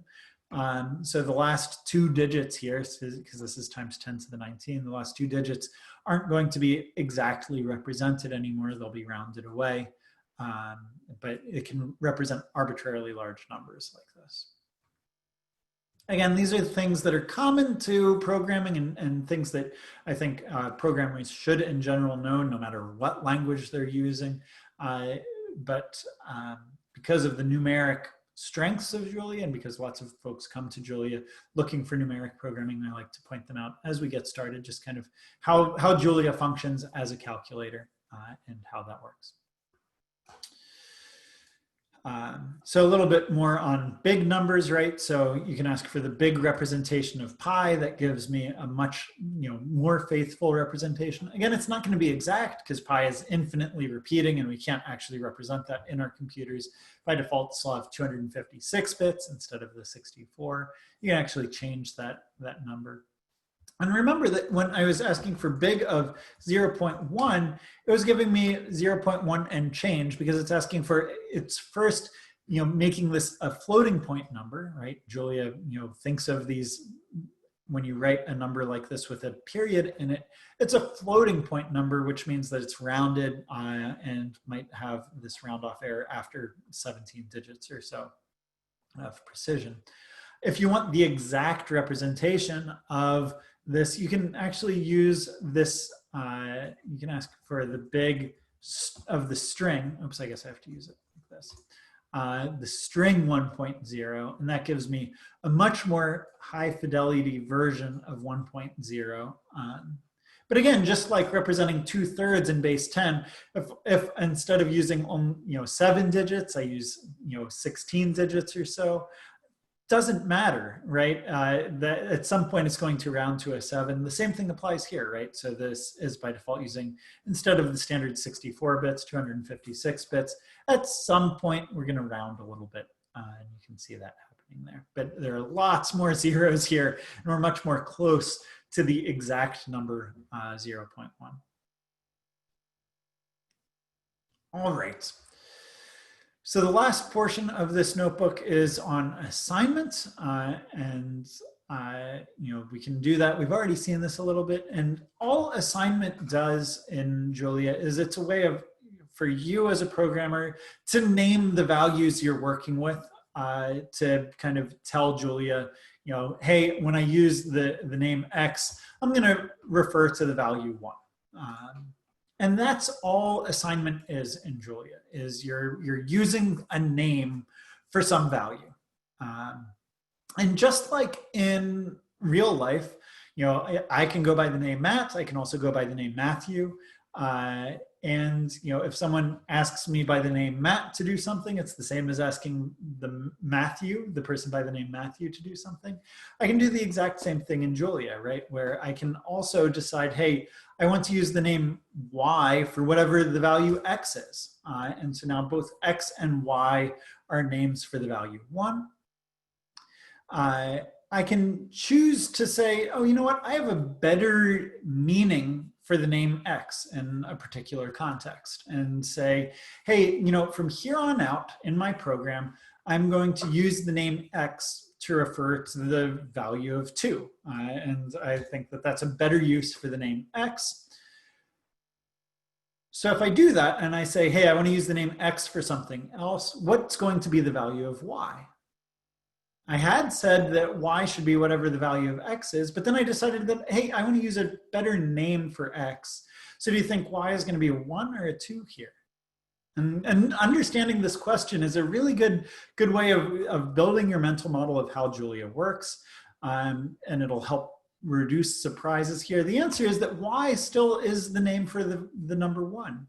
And it's kind of like someone else entering my room here, and that person's name is also Matt. And we say, okay, from here on out, when we use the word Matt, we're going to refer to this schmo over here, whoever doppelganger we have.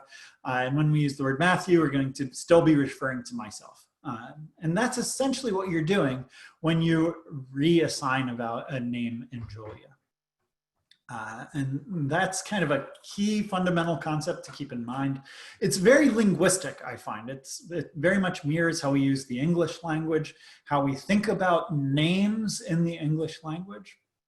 Some languages like to think of in terms of boxes or labels or things like that. I find that to be very confusing. So leave that behind if you're coming from another language, and just think of these as names, just like you use names in the English language.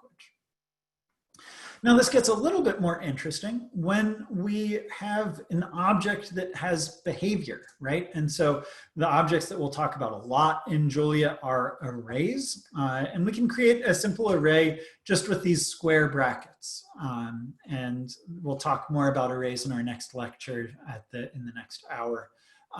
But by using square brackets, we are saying, hey, I'm creating a container that contains the number 1 inside it. And this container has behavior. I can change what's inside this container, right? And I can say, hey, whatever is in that first element of X, we'll talk more in depth about how this works a little bit later on when we talk about arrays specifically, but I think it's helpful to think about now in terms of names. So if I change whatever this first element of X is to the number 2, I've updated, this container. I've mutated it, I've changed it, and now what it contains is the number 2 instead of the number 1. If I were to say now, hey, I've got a better use for the name Y, I want to use the name Y for whatever X is referring to, right? And so now X and Y are both referring to the same array, the same container that contains the number 2, right? So X is this one element array, Y is the same container. It prints out, again, just the same way that X does, but this is the same box, right? It's the same container that contains the number 2. Which means that if I were to, decide that, hey, I have a better name for or a better use for the name X again, and I can change it again to be, for example, the word hello. Whoops. Oh man, I did shift again. To look more closely where I am. Now I've lost my point. Okay, so X is the number 1, Y is X, you set that, and let's set Y to be X. So now we have X and Y, sorry about that. So we can decide that we have a better use for the name X and say, okay, now X is the string hello. We can even change what type it is, right? So X is now the string, but Y is going to still be, this array. And so that's the way that works. You can play with this. You can simultaneously swap these things around with these commas and do simultaneous multiple assignments, swapping them around. That just changes what they are. You can even have a function return 2 values and assign them simultaneously. So that's a little bit about assignment. We'll talk a lot more in depth once we talk about arrays, but that's kind of how this works. I want to get to the end of this section so we can take our 10-minute break at the top of the hour. We're almost there. Yeah, this does behave just slightly differently than Python and C or C++, where your names have a location, and you can actually ask for the location of what these names are. Julia doesn't have such a concept, and that actually allows Julia to do some optimizations that even C and Fortran can't do, which is kind of cool. So when we create names, we can actually use our own Unicode variables for this. So, we can create a variable called epsilon here. And again, you can ask, how do I type this thing again? You just ask Julia, help on whatever this is. And you can see that even though we've not attached any documentation to this, right? We just created this variable. We could potentially attach documentation to it, but it'll tell us how to type it and even what type its value is of. And so this is how this works. Yes, exactly, Alberto. That's a good summary. You can do fun things like X naught. These subscripts and superscripts are particularly handy, and I find that I use them very, very frequently. So again, these are, you can type these, X naught is equal to 1, right? And again, X, and the standard way of doing this is _0 and hit tab. And you can get access to all the numbers here. And X02 is something, and so on and so forth. A number that's frequently found these days is R0, right? R0, and you can write this and use this directly in your algorithms, and so you can directly match literature really nicely and easily in your Julia code. Another fun one to use is chi-squared, right? So see capital chi is a Greek letter and squared. And if you know the LaTeX or the names of these Greek characters, you can do this directly. Or I guess it's a lowercase chi, but yeah. And again, if you're not sure, just ask Julia. And I think it even works with complex things here. So yeah, if you have multiple Unicode, it'll actually tell you how to type each character. So it's a chi with a tab and then superscript 2 with a tab. So the way to write them is exactly that. I mean, you just type chi tab and uppercase 2 tab like that. Once you have these variables in VS Code, you can actually tab complete them, right? So I've defined X and just hit X, and sure enough, X naught appears in my autocomplete list here. So hitting the down arrow can find it and type it like this. And all of this is kind of geared towards the idea that we tend to read our code far more than we write our code. And so, being able to describe our algorithms in the way that matches our textbooks is really powerful.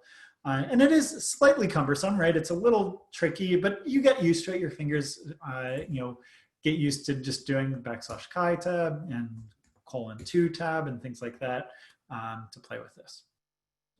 So that's a lot of fun. Another little bit of syntax quirkiness about Julia is if you have a number juxtaposed with a variable like this or with a name that you've used, it multiplies things. And so, you do 5x and that will multiply whatever epsilon is. X naught was defined as 1. Let's define it as 2. So you could have 5x naught. And that'll do 5 times 2. And again, that's kind of like the way that you can do this mathy notation, 5x naught squared for polynomials, do all sorts of fun things like this. Just allows you to not worry about the multiplication here. And it's particularly nice in cases where precedence is a little funny or things like that. It allows you to, very closely represent the algorithms that you want. And this is used frequently for complex numbers. So in Julia, the complex, the imaginary constant is IM. I is such a frequently used letter in algorithm design, right, as an iteration or things like that, that it's a shame to waste it on a complex number. So we use IM as the imaginary constant. And so 2 times IM, of course, is 0 real plus 2 times an imaginary constant. You can see that complex numbers are fully supported in Julia right out of the box. And this is commonly used with juxtaposition, right? 2 imaginary, like 1 plus 2i, as you would write that in math. All of these operators that we've talked about can be used as updating operators. So I could have, some value y is 0 and increment it by 1. But I'm not really actually changing anything here. All I'm saying is, hey, I have a better use for the name y again, and I'm not going to mutate it, but rather I'm just going to change the name that I'm using to be whatever y was plus 1. And so all of these operators are just syntax for saying y equals y plus 1. And that's what this plus equals operator does, which means that I can even use it to change types, right? So, you know, y plus equals 1, this is an integer with no fractional parts. But if I add in, you know, 1.5, now suddenly the type of y has changed and it's a floating point number. And you can do this. And it's exactly the same as, you know, adding 1 to it. If I go back to, you know, making this an integer, the same thing happens with division, right? And if I divide it by 2, then of course it's going to become a floating point number, and so on and so forth. All right, so the last little section on this notebook is on strings. The last little bit of, you know, base Julia syntax that you'll see lots of. And strings are just ways of representing text in Julia, right? And so by default, when you type things in Julia, it's going to be interpreted as a command to Julia, right? And so if I type 1, let's do it down here. So if I type 1 plus 2, that's a command to Julia, or an expression that evaluates to the value 3. If I use quotes around it, well, now it's a string and it's not evaluated, right? And so the string just kind of represents the text of 1 plus 2. And this is kind of an important distinction to keep in mind. So you can have strings, you can name them just like you can name numbers. You can use single quotes or single double quotes characters like this to delineate the string. You can also use a set of 3 of them sequentially like this. And this is helpful for embedding, you know, single quotes inside things. So if I were to try to write this without, you know, without triple quotes, I get an error, because what Julia sees here is there's one string that says, here we get n, and then the function error, right? There's this error function, and then we get a second string that's because it's an ambiguous way the string ends, right? And so Julia is trying to parse this. It's failing, and in fact, VS Code is telling us that it's failing with this red squiggle. And it says, hey, this is a parsing problem. Sometimes VS Code's able to fix it for us, and there'll be a quick fix listed. In this case, there's no quick fix. It's just saying, hey, this is going to throw an error when we try to run this, and sure enough, it does. To fix it, we can decide to use 3 quotes like this on either side. And now Julia is able to see, aha, I'm looking for a triple quote delimited string. It's going to look for the next triple quote to find this. And so this error is in quotes. And of course, it'll do this.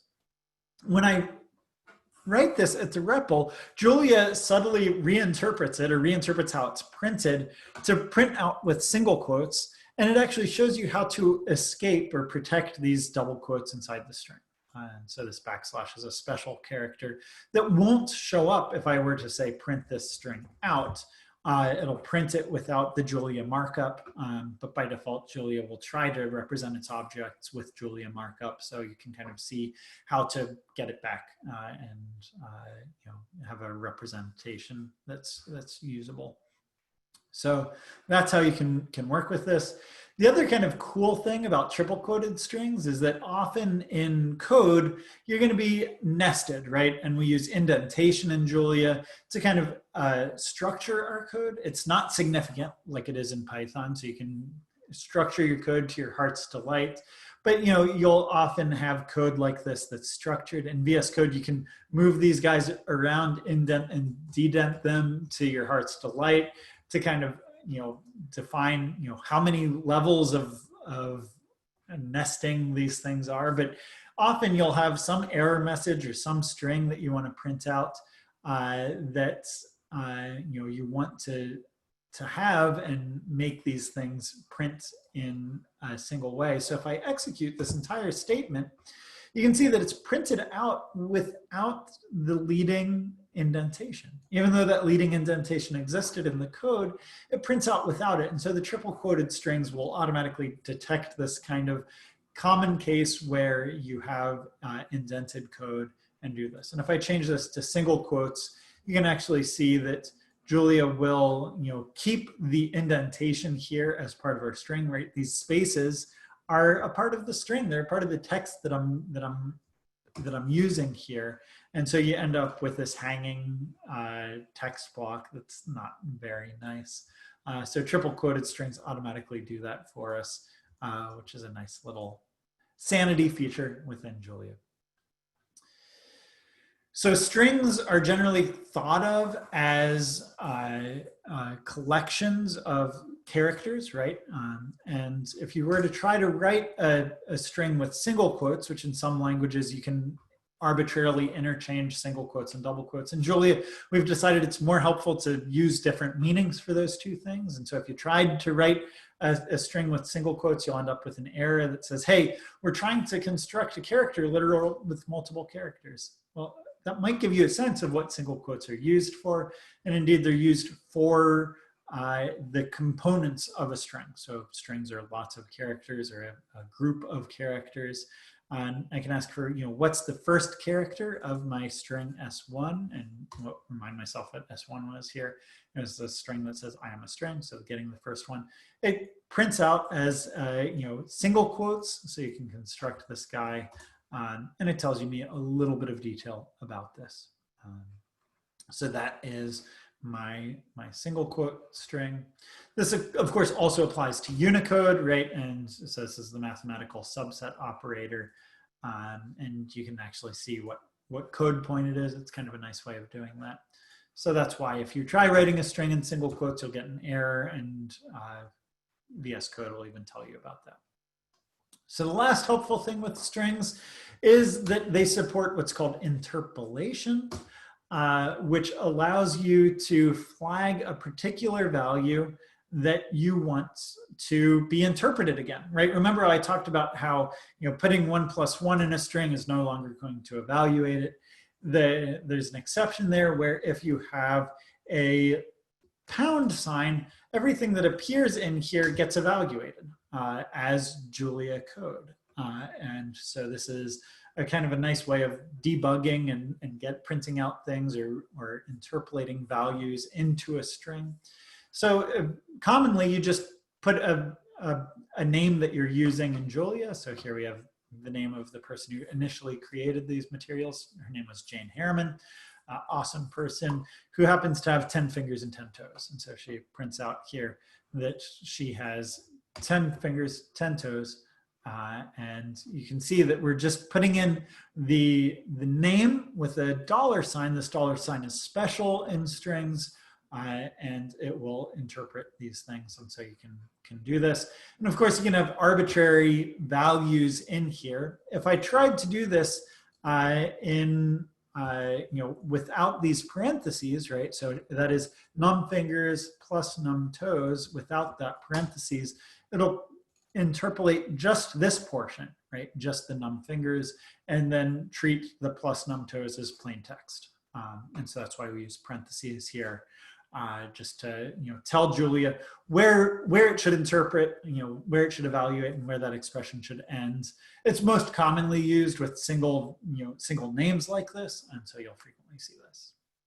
So that brings us finally to the end of this notebook. I know we went 10 minutes over to the top of our hour this time, but this gets us the basics of the syntax, and now we can actually dive in to the behaviors and start moving a little bit faster. But let's take our break and stretch our legs, give our minds a bit of a rest, maybe grab a snack here, and we'll come back in 10 minutes. So it'll be about 20 past the hour. Just like before, I'll pull up a 10-minute timer on Google. It's our handy little way of doing this since I have a web browser up and running and sharing my screen. So just like before, stretch your legs, come back in 10 minutes, and I'll see you all at 21 past the hour.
Excuse me, just one second.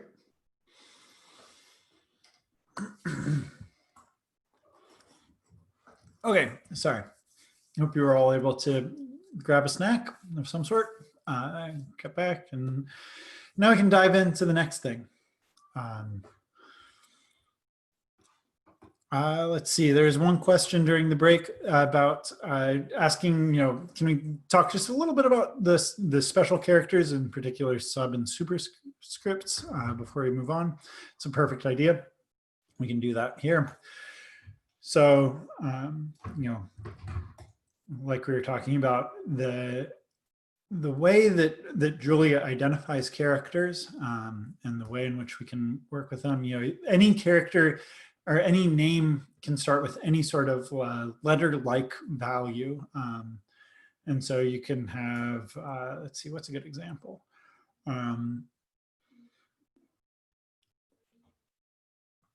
Sure. So a good example, you might have a hypothesis test or something like that that is \pi and hit tab. That'll autocomplete to the Greek character pi, right? And if you evaluate that, like is currently used for the representation of the value of pi. But you can also use a completely different name for something different. So like there's a hypothesis test pi naught, which has a subscript 0 on it, and that now is its own name. It's the same as if you were to write it as pi 0 like this in another language, right? Or maybe like a pi 0, right? That's kind of how you might describe this in a language that doesn't support Unicode as well. You might say that pi naught is 0.45 or something like that, right? And then that works, right? Pi naught, you can evaluate it, see it, and work with it. But the same thing can happen here, right? We can define it the same using the Unicode. And again, it's just exactly the same as using regular Latin characters, ASCII characters, but allows you to represent your values more succinctly. So again, just to reiterate, to type this, the easiest way to see how you type it is to go to the REPL, hit a question mark to bring up the help mode, paste it in. So I copied it and pasted it in here. And at the very first line that outputs out of the help is going to tell you exactly how to type it. And so it's \pi, hit a tab, \_0, hit a tab. And these subscripts are, you can just type underscore and you can see all the things that are available here. VS Code actually has the entire list of all the things that are available. And so, any of these things work just fine as subscript characters, right? And so you can have X sub, K or something like that, and go through these. The weird thing about this setup is that these are entirely based upon the things that the Unicode consortium, so the group that decides, what characters should be used and what should be included. They're the folks that will regularly come out with new emojis. Everybody's always excited, the new phones with the new emojis that are available and whatnot.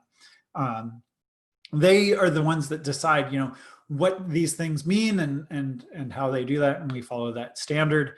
But that means that some of the letters aren't actually represented as underscripts. These are just characters. They're not like special subscripts or things. They're just characters that happen to be represented as subscripts. So it's really annoying, for example, that there's an underscore X, but there's not a subscript X, but there's not a subscript Y or Z, right? Like I would really, really, really want, if I'm doing some physics calculation, to have F sub X, right? And F in the Y direction, F, and I go in here and I try to hit Y, and there's no such character. And that's just entirely because the Unicode consortium is dumb. We actually, as a Julia community, have an outstanding proposal to them to try to flush out all of these things and make sure that they're all available to mathematical programming languages, for example. So that's the one limitation here, is that they're not all available. And the same thing is true of superscripts, right? So if I do superscript and I can go in here, you can see most of them are, but like, let's see. So for superscripts, we do have superscript X, Y, and Z, but not capitals of them, but there are capitals of some of them. It's just very strange. There's no superscript Q, for example, so MNOP and no Q, and then R. I don't know. It's very strange and haphazard, but it is what it is. It's just the universe that we live in, and it's an imperfect one. So that's just a little bit about that there. The other thing to note about it is that they are just text, right? So F squared like this. So if I have F as defined as 3, right? And I do F with a superscript 2 like this, that is not saying F squared. That's a different name that I've not defined yet. And so you see that I get F superscript 2 is not defined. And that's different than doing F caret 2, right? And this will actually square the value of what F is being used for right now. And so this defines a separate name. It is a little funny, but that's just the way it works.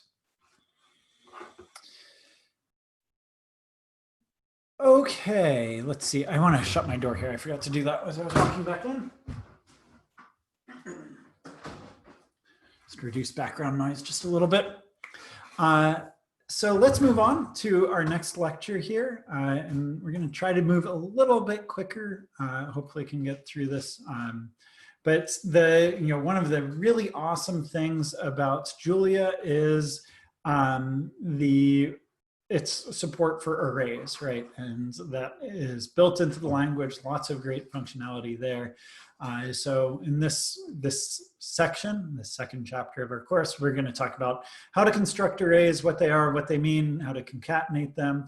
And then the key concept, the key programming concept that's used for arrays is looping, right? Because if you have an arbitrary number of elements, you don't want to have to write out what you do with each and every single element on a new line. You want to loop over them. So we'll talk about how for loops work. There's a special kind of for loop called a comprehension that automatically creates arrays for you. And then there's a few advanced things that we'll get to towards the end. So there's, a syntax built in, and unlike Python, for example, for those of you coming from Python, I know some of you are, the default thing that you get with square brackets is a real computational array. There's no distinction between a list and array. They are one and the same in Julia, and so you just construct arrays the exact same way that you would want to, kind of with the obvious syntax. And it is, it's square brackets, and then each element is delimited by a comma here. And so this is saying that I'm creating, and remember, I'm naming some value, and I'm using this array as the value and the name squares. I have all of these values in here, and you can go in, and then you use square brackets to index it. And so you can ask for the first element in our squares, and that's going to give us 1. The second element is going to give us the 2 squared, the third element, and so on. So 3 squared is 9. And that's how you can go through here. If you ask for the fourth element, though, you'll note that I made a mistake. The fourth element shouldn't be 15. That's not 4 squared. It should be 16. And so you can fix that. You can go in here and say, hey, let's fix squares of 4 with assignment. And you can say, let's assign that to be 16. And that'll assign it and fix it. And so now my squares is the correct values. If your terminal is too small, it'll print them out as a column and skip some elements. So you want to make our terminal a little bit bigger, so that way it prints them all. So now you can see we've updated that fourth element to be 16. I jumped ahead a little bit in my interactive exploration here in doing this. You can also ask for ranges. So going back to this 30th line here. So the squares 1 through 3, this is a range. This colon character constructs a range, and it starts at 1, goes through 3. And you can ask for the first 3 elements, for example. You also have access to the special end. The special end character here.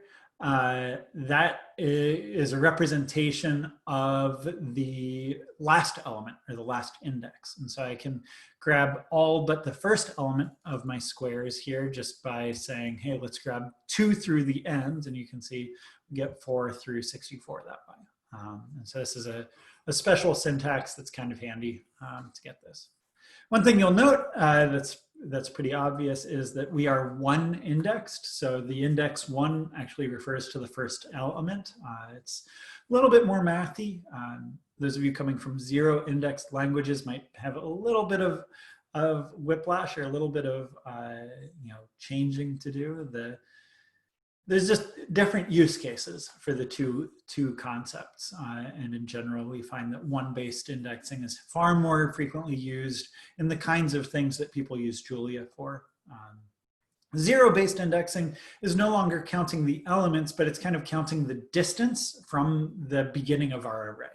And so the first element is 0. You can think of it as like 0 inches away from our first, from the beginning. And the second element is then 1 inch away, and so on and so forth. You can kind of think of this as the distinction between fences and their fence posts, right? So if you have a bunch of fences and fence posts and you want to know how long this is, right? It's going to be, the length is going to be 1 less than the number of fence posts, right? Because the first fence post starts 0 distance away. And this mental model, actually, this mental model of fence posts like this, I find to be very, very helpful. And you can think of this as your first, second, third, fourth, fifth, sixth, and seventh fence posts. In a traditional language, this would be, instead of counting the fence posts, you're counting the distance from the beginning, right? And so that mental model is all I need to jump back and forth between these two things. And thinking about fences and fence posts is a really nice way of thinking about this. So that's just a little technique that I use if I ever find myself in a situation where it's more handy to think about 0 indexes. Julia does also have the capability of having arbitrarily offset arrays. That's a bit of an advanced topic that we could potentially tackle tomorrow if folks are interested. So then I already talked about how you fix up the 4th element of the squares, right? By doing, this is what's called indexed assignment. And I'm actually doing mutation here. I'm saying whatever square is, let's change what its 4th element is to be 16. This array has a type, and its type is in fact an array with a capital A, and then these curly braces that you'll see sometimes with types in Julia. I'll describe what this means a little bit more in detail a little later on, but the way you can think about this is that the core type here is array, and then it's what's called parameterized or tweaked a little bit by what's inside these curly brackets, and this is all part of its type here. So we can also create another array of cubes here. So let's do that. And we get, again, a vector, right? We did the square brackets with commas. And so we get a list of 8 cubes. So now we have a list of 8 cubes and a list of 8 squares. I'll sometimes use the word list interchangeably with the word vector, which is interchangeable with a 1-dimensional array. So all of those 3 things describe the same idea. And they all work the same way. They're just different terminology, and depending upon context, it can be handier to say the word list instead of vector or 1-dimensional array. So I now have 2 sequences, essentially, one of cubes, one of squares. They're both 8 elements. I can do what's called horizontal concatenation. So I can take my cubes and just put a space there and then put my squares next. And you can kind of imagine this as, let's do it squares and then cubes. Squares and then cubes. And you can kind of imagine it as taking our 2 columns and just stapling them together horizontally. And it's very, representative in the syntax, right? I have squares first, then cubes. And if you imagine this as a horizontal vector, 2 horizontal vectors right next to each other, they get horizontally concatenated. And what I get back is a matrix, right? Or a two-dimensional array. And now perhaps you can start seeing what one of these things inside these curly braces is, right? When I had just a single dimensional list or a vector, it was a one-dimensional array. With a matrix, it's 2 dimensions, right? I have number of rows, and now I have multiple columns as well. So I can create a matrix of my powers, where I'll take the numbers 1 through 8, horizontally concatenate that with all my squares, horizontally concatenate that with all my cubes, and now I have an 8x3 matrix named powers that has, you know, what I want. And what's kind of fun about this is I can, you know, look up the second power of 4, for example, so 4 squared, just by going down 4 rows and over 2 columns. And because of the way I've laid out my elements, it gives me the answer for 4 squared, which is pretty cool. So that's one way of doing this, right? You can construct a matrix like this by having 3 vectors that you horizontally concatenate. Then once you have a matrix of things, you can index into it with 2 elements here, right? I can use two indices. The first one goes down a number of rows. The second one goes across a number of columns. And so that's how you can think of these indexes here. You can do all the same sorts of fancy slicing and dicing with matrices as you can do with vectors. So for example, I could grab the first 4 rows and all the second powers of them and do that. Or I could potentially grab all of the powers of the base 4. So 4, then 4 squared, then 4 cubed, and so on and so forth, like this. I can also, because it's so common to slice a matrix for all of the rows or things like that, here I needed to know, well, I needed to know that the 1 was the first element, the 3 was the last element. As a shorthand, you can just use a colon with nothing on either side. And that's saying, hey, I want to slice the entire thing, just kind of go across all values. And so that is the same. You can also use the special, remember how there is that special end character, right? So you could say 1 to end. Well, because Julia supports arbitrary offsets, we also have now a special begin token that works the same way. So begin to end is the same as 1 to 3 is the same as a single colon. All of those are the same, but different ways of writing it. And depending upon what exactly you want, you might find them differently helpful. So that's how you can do it. And of course, you can get arbitrary squares or subsets or things like that. So we can get the 3 to the last rows and only the second and third powers and do things like this. And yeah, the end here, the endpoints are both inclusive, and that kind of matches that, that fence post analogy, right? Whereas in Python, you're always thinking about lengths and offsets. With one-based indexing, it makes far more sense to think about things in terms of their, with inclusive bounds and in terms of those fence posts. So that's how you think about these things. The really nice advantage is that these slice objects are actually first class in Julia. So I could create the range 3 to 10 like this. It prints out exactly like that. But this behaves just like a mathematical vector. It behaves just like a real array or a list of the same values. And so I can do math on this thing. And we'll talk a little bit more about how that looks in general, but just to kind of give a little teaser, I could square all of these elements or all of the values that this range produces, and it gives me back an array as I would expect. And so these are a different way of constructing all of these powers. And we'll talk about how the syntax works in a little bit. But it's a nice thing to have a first-class range object like this that is easy to type and easy to use. And so that's how that works. So we talked about, what happens when you use spaces. If you were to use a semicolon, so one of the first questions we got is, where else are semicolons used in the language? Well, here's one case where it does vertical concatenation instead of horizontal concatenation. So here I have all my squares, and it's taking, remember, my squares is a vector, my cubes is a vector. So now instead of smashing them together horizontally, I'm putting them one on top of each other. And so I get my squares first, then my cubes, and this is vertical concatenation with the standard array syntax here. So that's how that works. And then if I were to have used commas instead, right? So we've now seen 3 different ways of constructing these things, right? So I can do squares space cubes, right? And that gives me a matrix. I can do squares with a semicolon in cubes, that stacks them on top of each other.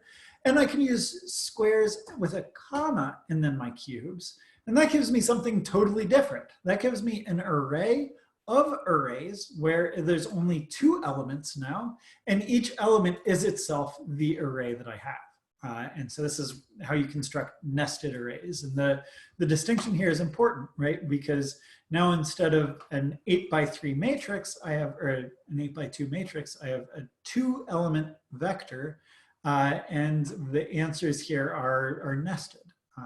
So if I were to do this here with the nested powers, right? I have this array from 1 through 8, my squares, my cubes, and now I have a 3-element array. If I were to try to do the same kind of slicing and dicing that I did before, you'll see that I get errors, right? If I treated this, remember before I could do 4, 2 to get 4 squared. Well, now I don't no longer have a matrix, I have a vector, and that vector only has 3 elements. So I'm trying to access that out of bounds, and I get a bounds error here like this.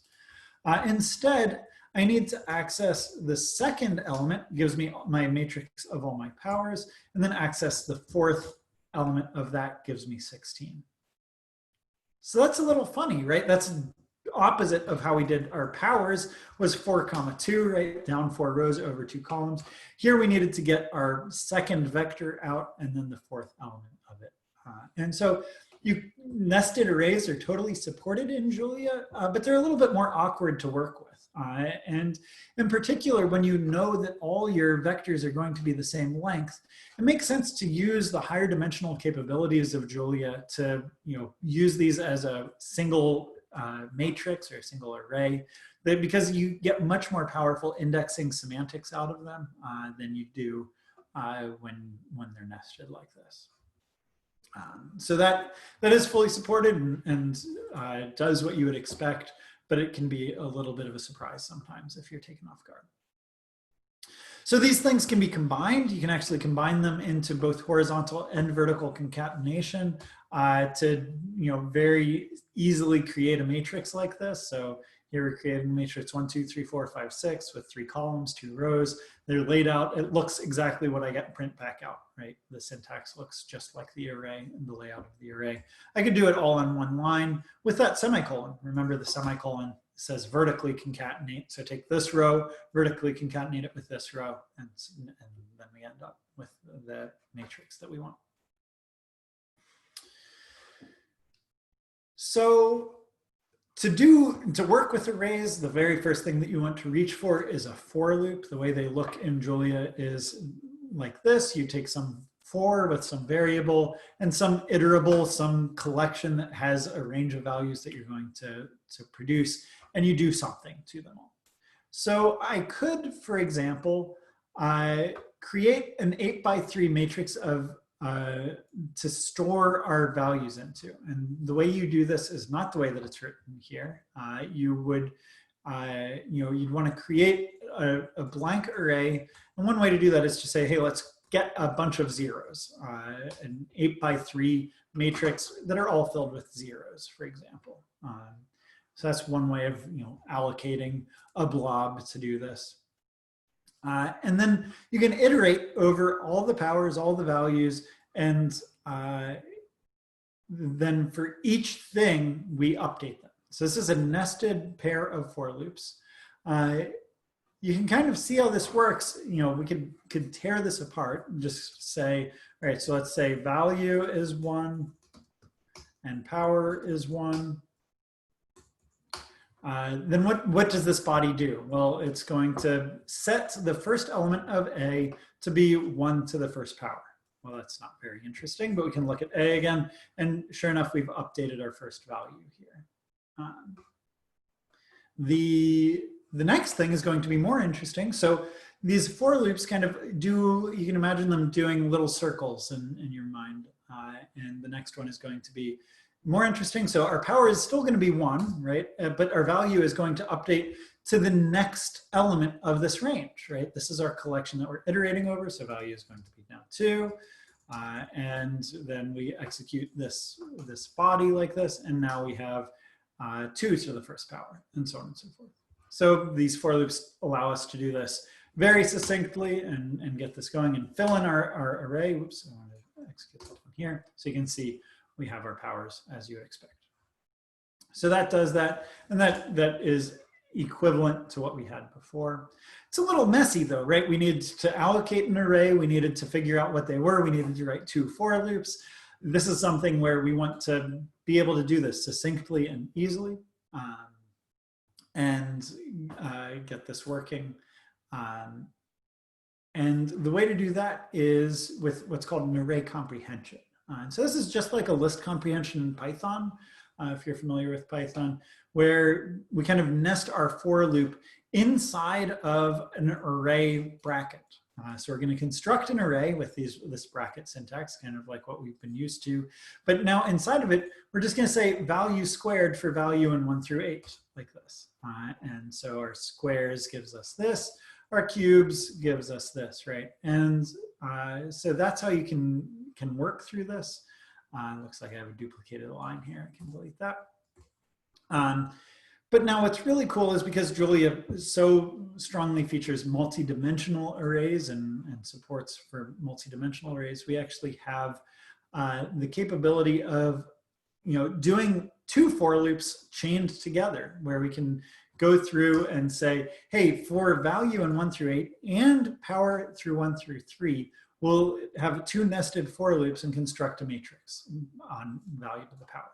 So this gives me the same matrix of all the powers, and does so really succinctly. This, what is this, like 16 characters, does the same as the 5 lines of code that I had before.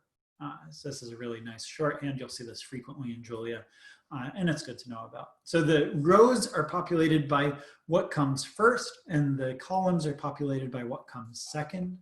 And in Julia, we store our down columns, and our columns are contiguous. So when you iterate over things, you want to go down the rows first. There's a question on the chat about why is it so, I can ask for the first element at the first position of my powers to get 1, right? And I can ask for the 4th row and the 2nd column to get 4 squared.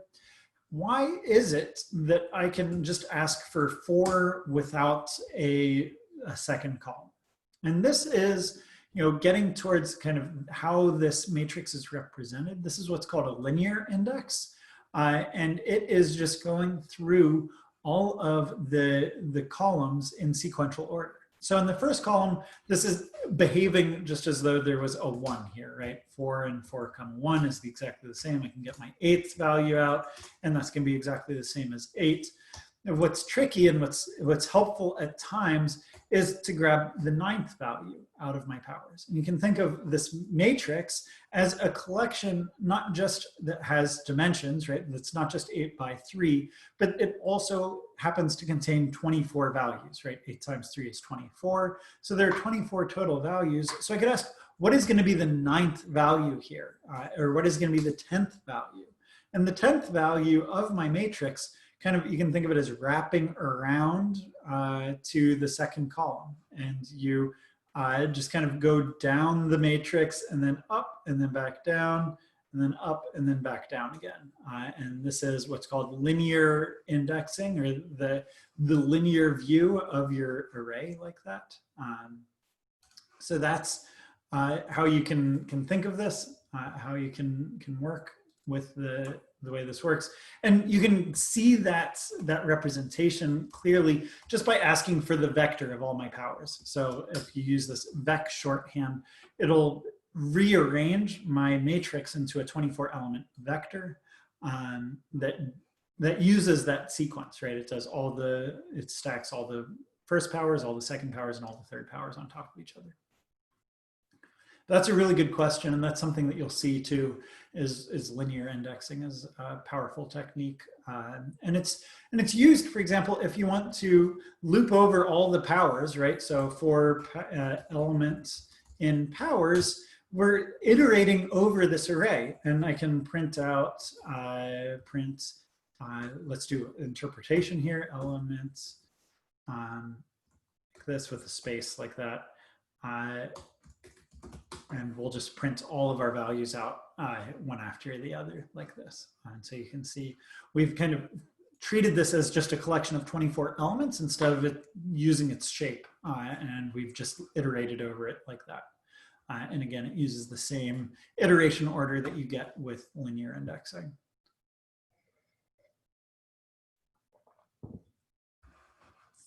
That's a really good question. Thanks. So we can talk a little bit more about these types, right? Remember, we asked for the type of powers here, and we had talked about it's an array. We've talked now that it has 2 dimensions. It also knows about the types of elements that it contains, right? And so we can ask for what is the type of an element of this powers array, and it's going to be an int64. The array itself knows that. And it knows ahead of time that whatever you get out of powers, if I do an indexing expression, it knows that it's going to return an integer. And this is one of the keys to Julia's performance here is, we can work ahead and do some work ahead of time and expect that no matter what we index into this array with, we're always going to get back an integer. That does mean that if I try to assign into this array with some fractional component, right? If I tried to do this and say, let's assign into the first element of powers with the value 1.6, it's going to say, hey, that was inexact. I can't exactly assign this value into this array because it's trying to convert it to an integer, and I can't convert the number 1.6 to an integer exactly. So I'm going to throw an error here. This is something that is not going to be what you want. If it is a floating point number though, so if I say like negative 5.0 here, that can be exactly represented as an integer, right? The number -5 is the same as the integer -5. And so now I've updated my powers matrix such that the first element is -5 there. And remember, indexing into this is going to return an integer. Even though I set it with a floating point number, it's stored as an integer. And so that is what we end up getting back.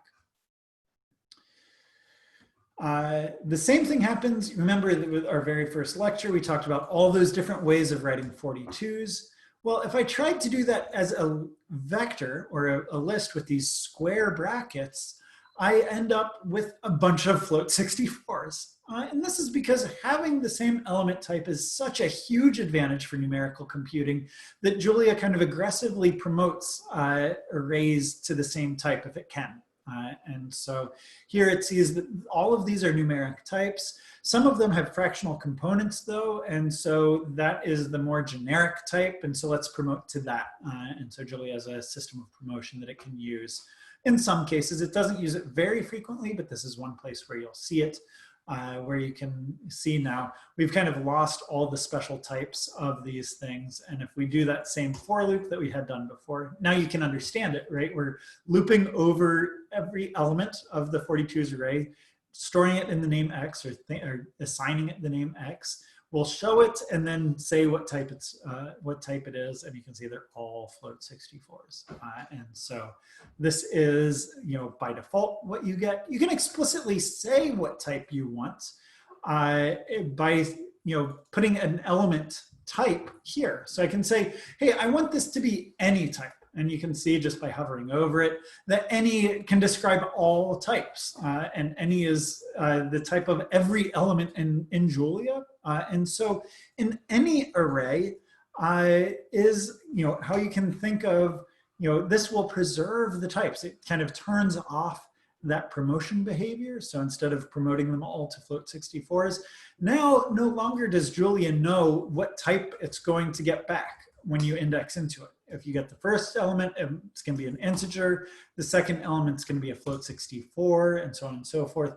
So that means that it can't work ahead quite as efficiently. It can't do the same kind of compilation that it's used to, and it won't give you quite the same performance, but in exchange, you get really robust dynamic behaviors here. So this is kind of like a cell array if you're coming from MATLAB, or it'd be more akin to a list if you're coming from Python, like the pure Pythonic list instead of a NumPy array. And this will have kind of the performance of that dynamic structure instead of the numeric type, because it has to think of each element separately, because each element might have a different type. And including strings, right? These might even be non-numeric types. And so I can assign into any 42s with the string 42 instead of a numeric 42. And that works, right? Because it can store anything. So it's just happy to do that. If I were to have tried to do the same thing with my 42s array that was typed, it'll give me an error and says, hey, I can't do that. That's an error that I am not able to set that up. Oops, I want the 42s array. Like that. It'll say, hey, I can't convert a string to a type float 64. Give me an error. So yeah, this kind of standardization of types is the same kinds of things that CSV will do. So CSV is a standard file format. The CSV parser tries to figure out exactly what types to import, so that way it can use the type information and make things the same types. You can even give it hints about what types things are. And so this is all for performance sake. That's where, this is the one place where you'll need to think a little bit about types. Most other places in Julia, you don't need to worry too much about types, but this is one place where arrays really matter. And it's the same with NumPy, right? With NumPy, you need to think about your types too. You have a D type for your array, for example, and it's the same concept. So you can think of vectors as lists, like I've talked about, and that includes, you can add and remove elements from a vector. So I can create a vector of Fibonacci numbers here, and I could push a value to the end of this list. So the push bang function allows, it updates fib to give me the next Fibonacci number. And what's kind of fun about Fibonacci numbers is that each number is the sum of the previous two numbers, and so I can do this just by indexing, right? Grab the second last element and the last element, take that Fibonacci numbers, sum those two elements together, so sum will add them together, and then push it to the end of the collection. And this is where the help as you highlight is really helpful. You can go over, see what's happening, work your way out of the equation, see what's going on, just kind of by hovering over, seeing what's going on. So of course, if I do this, I now get 9 elements, 10 elements, 10 elements, 11 elements, so on and so forth. And it'll keep growing, right? This gives me all my Fibonacci numbers. So now I have 14 Fibonacci numbers. I can remove this last Fibonacci number with this pop, very evocative name. We'll pop it off and we get back 377. And what's interesting is that 377 is no longer a part of our fib array. Now we only have 13 elements here.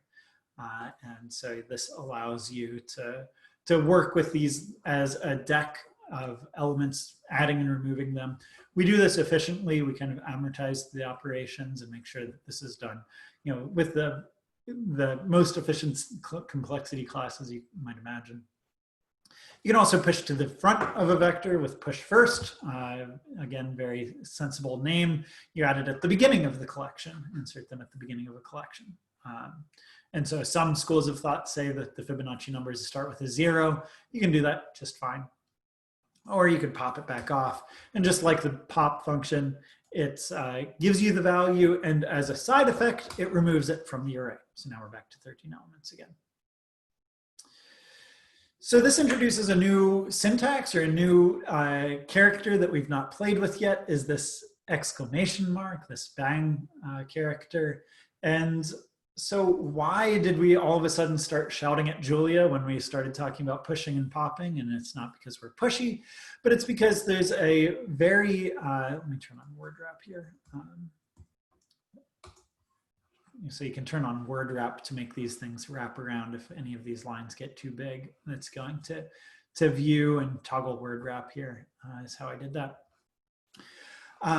So why are there these exclamation marks? Why do we do this? Why don't we do this? You know, the answer is that this exclamation mark is actually a part of the name, and you can see that in the help here, right? That there's a push exclamation mark. And if I just evaluate this line, you can see that push bang is itself a generic function. And if I asked, hey, what's push? You can see that there is no variable named push at all. So push exclamation mark is the name of this function. And this is a convention, and it's kind of, we use that as a Julia programmer to talk to other Julia programmers to say that, hey, I'm going to mutate or change one of the arguments that gets passed in here. So it's perhaps most easily demonstrated with sorting. So I can create an array of random elements. This is how you create an array of random elements that have the numbers 0 through 10. And let's make it a little bit less so that way they all can show up on my screen here. So I have 6 elements arranged, chosen from the set from 0 to 10 like this. And you can see them all printed out here. So my list here, my vector, is unsorted, right? I don't have them in sorted order. I can ask for them in sorted order with sort of A like this, and this gives me back my 6 elements in sorted order, but it hasn't changed A itself, right? A, the original container that I started with, is still unsorted. The elements are out of order here. And so I can get them in sorted order, but what I'm doing is I'm creating a brand new array, copying them one by one into this new array such that they're in sorted order. Of course, with sorting, you can also sort in place, right? And so I can say, hey, let's sort bang this array. So just like push, we have a sort bang function. And that sort bang, that bang is a signal to me as another Julia programmer that, hey, I'm going to change what A is as a side effect. So again, I'll print out, or I'll return an array that has them in sorted order. It just so happens that it's the exact same array that I passed in, and the array that I passed in is now in sorted order. So this separation, this very clear separation of operations that make a copy and don't change the input types versus operations that change the input types, they are delineated or marked by an exclamation mark. And so, for example, in Python, I can never remember how this works, but I think in Python you have the option of sorting this, or you can ask for a.sorted or something like that is how Python delineates, and I can never remember which is which. I like this so much better with an exclamation mark, makes it very clear. So that gets us back to this discussion about naming, and this will be the last point on this lecture, and then we'll take our 10-minute break again.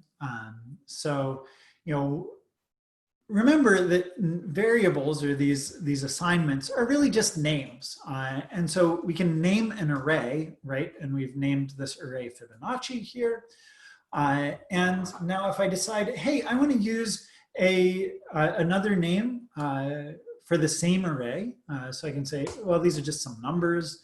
And this is my Fibonacci array here. Now, if I want to change some numbers, right, I have these 2 names, some numbers and Fibonacci. They're both names for the same array. So that means that if I change some numbers, right, and I say, hey, the first element of some numbers is now going to be something different, what's happened to Fibonacci? So my sum numbers here is this 7-element array. What's going on with the name Fibonacci? What's the value here? Well, remember, the value is the same. I'm just using 2 names here for the same value. And so this will also change, or rather it is reflecting that one change. We only changed one thing. We're using the same name for the same, or 2 names for the same thing. It's kind of like an alias, as the FBI would use the term, right? Or an AKA. Some numbers in Fibonacci are all, also known as, or known aliases of the same mysterious array that is somewhere in our computer. So that's how you can do this. If you want to, you can, let's fix up our Fibonacci numbers, right? I didn't really want to change what our Fibonacci numbers were, and our sum numbers here, right, are now also reflect that change. If I wanted to detangle these things, I can just ask for a copy. And I can say, hey, let's explicitly make a copy of this array. And now sum numbers is detangled, right? We're saying we're using this name sum numbers for a copy of this array. And so now it's no longer going to be an alias for the same structure. It's a new structure. It's a copy of whatever that was before. And so now sum numbers has changed, right? So sum numbers is 7 elements with one of them is funny, but Fibonacci is still our Fibonacci numbers. So keep that concept straight in your mind, and that'll make your life a whole lot easier. And that's precisely why we use exclamation marks when we talk about functions, is because we're passing the value, we're passing the object itself to the function, which means that if it's a mutable object like an array is, right, we can change the values in an array, the functions could potentially change that and have a side effect like that. And so the bangs tell you and me as programmers how that works.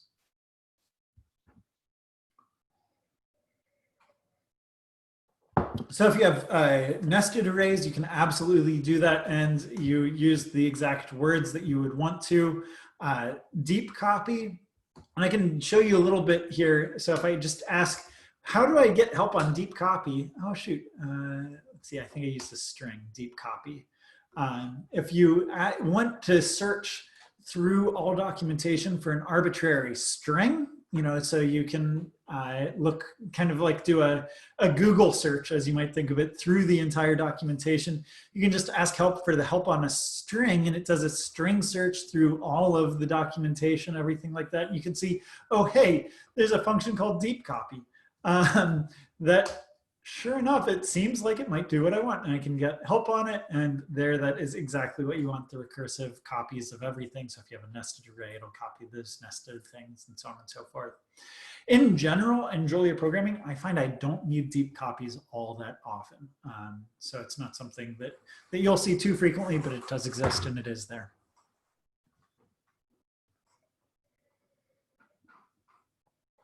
Any other questions on this this notebook? It's a long notebook, a lot of depth here, but this is getting us to the core of what makes Julia Julia, is arrays and fast array computation. And so it's worth talking about in depth like this. With that, we're slowly catching up a little bit more here. Let's take our next 10-minute break or our last 10-minute break of the day here. And we'll get back again 20 past the hour and dive into the other sections. And hopefully we can get through those a little bit quicker here. It seems I'm going a little bit slower in VS Code than what I had in previous times. So we'll try to get to the more interesting stuff quickly here. But yes, let's take that 10-minute break. And I will see you all back here at 9 past the hour.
All right, welcome back, everyone. So while we were away, one of you asked me a question about how packages work and if you wanted to use a particular package, is there any different process? We'll get to that, I promise.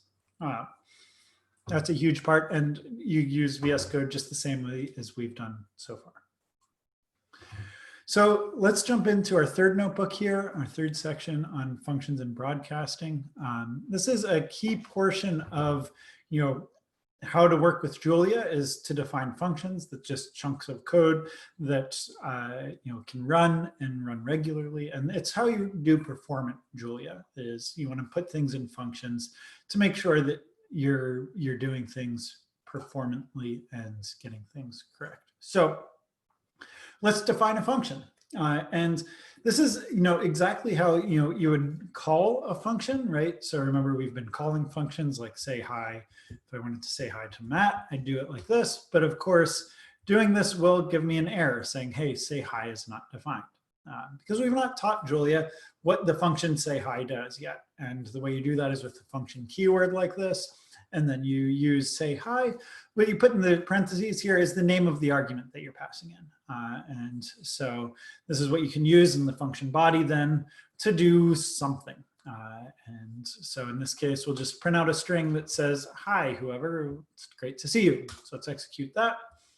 Now, if I tried the same thing, now I've defined it and it's there. And of course, it'll work just fine the way you want. You can also define, mathy functions, right? So you can have a function f is a very common variable to use for functions, and we'll take an argument named x, whatever it is, and just return x squared. With functions like this, there's kind of this implicit return. You can explicitly say, hey, let's return this. Or if without any explicit returns, it'll just return whatever the last line of code evaluates to here. So you can do that either way. It's exactly the same, any which way you cut it. So now you can say hi to your favorite robot, and that works like you would expect. You can square your favorite number, and that works as you would expect, right? F is what you defined as taking whatever number you pass in and squaring it. What's kind of fun and interesting is that you can actually say hi to a number, right? You can say hi to the number 42. And because inside here, we're just interpolating this, any Julia expression can come in here and anything that can print out its value can go in there. So we can even say hi to the array 1, 2, 3 like this, and that will print out its representation just as you would expect in the string here. So that works. So you can say hi to any Julia object, and it's just because we're interpolating it like this. Same thing with f, though, too. With f, we're just squaring it. We're not saying what type it must be. We're not saying that it must be a number. So we can actually take f and put in hello here, and it will square the string hello. So what does it mean to square a string? Well, in Julia, strings are repeated by exponentiation. So you use the exponentiation operator, just like you do, to square or cube something. You use exponentiation to repeat a string. And this kind of it fits nicely with how we concatenate strings in Julia. I've not shown you this, but you can say hello and then multiplied by world, which is kind of a funny operator to use for concatenation, but there's some mathematical reasons behind it. It's not totally crazy, but it's also not totally, it doesn't quite make sense. You may be used to using the plus character here. There's some mathematical reasons why star works a little bit better. It's a little shaky ground, but it is what it is. It's how we do it in Julia. And so then repeated multiplication is, of course, exponentiation. So that's the way that works. It kind of fits nicely, right? You exponentiate by a number, you multiply by strings. I guess you can kind of make sense that way. But note that you can square strings, which is kind of cool, right? You can do those things. You can also define these functions with a short syntax here. This is kind of a little mathier syntax where you just, define it on the left-hand side, kind of like you do assignment, and except now we're saying that this is a function. And we're saying when you do use say hi to, we'll do the same thing as what we did before. And same with F2. And this is where this short form really shines. This is kind of the same kind of notation you'll see in mathematics often, where you define a function as its body on the right-hand side like that. So just like before, you can square the number 42, say hi to your other favorite robot, all the things you'd want. We also have anonymous functions. And so you can create an anonymous function. And this is just, you put its argument with an arrow to the function body like this. And this just kind of rounds out this. It's anonymous because it doesn't know what name you're using it for, right? So when I defined F2 like this, it knew the name of the function. It knows that that is named F2. It's a part of the object. It's a part of the meaning of this. That is, it has a name. It makes sense. When I did this, I just get a gibberish number out. And same thing with x goes to x squared. I get another gibberish number. It's a different gibberish number. But these are just anonymous, and that's kind of Julia's internal representation here. I can choose to give them names, right? I can just like assignment works. I can choose to assign them to names. So say hi 3 and F3, and these will work the same way as before. So I can use them exactly the same way as I did before. So I can say hi to a particular number, or again, square something. Often you won't assign these to a name, right? Because if you already know what name you're going to use for them, you might as well use one of the other two syntaxes. But if they work really nicely for what are called higher order functions, and we'll talk about those in just a second. So we've already talked a little bit about what duck typing is. The name duck typing is what you use for that kind of representation where it doesn't matter what you pass in as long as it can support the operations you want. So remember, it didn't matter whether we were passing in strings to say hi, or numbers, or strings or numbers to square them, or you could even say hi to an array or things like that. It doesn't matter because they all supported these operations, right? They all supported the square operation. They all supported interpolation. So you could say that these are, this operation is like quacking. And so if it quacks, you say it's a duck. And so that's where the name duck typing comes from. It's kind of a funny little thing where you just say, hey, it doesn't matter what this thing actually is, as long as it quacks like a duck, we'll consider it a duck and move on and go on with our lives. And so Julia functions do that. They work with whatever inputs make sense. You don't necessarily need to restrict their types, and you don't need to do that for performance either. So say hi works for this funny named Peanuts character, if you're deep into the Peanuts lore. And F will even work on a matrix. So I have a matrix A that's a 3x3 matrix. And let's actually make this a little bit more of a sensible matrix. Let's use the numbers 1 through 9 and laid out in a 3x3 shape. So I can change this. By default, rand will give me a random number between 0 and 1. If I pass in a collection, it'll choose something out of that collection. So in this case, I pass in the vector of the numbers 1 through 9, and then I get out digits, right? So I can square this array, and I do f of a, and it squares the array, but that's not going to do what you might think it's doing, right? So if you aren't too well versed with linear algebra, and you don't need to be to use Julia, but this is something that's a little important, is that you might think that squaring an array would give you 36, 16, 1, 16, 25, 64, so on and so forth. It doesn't.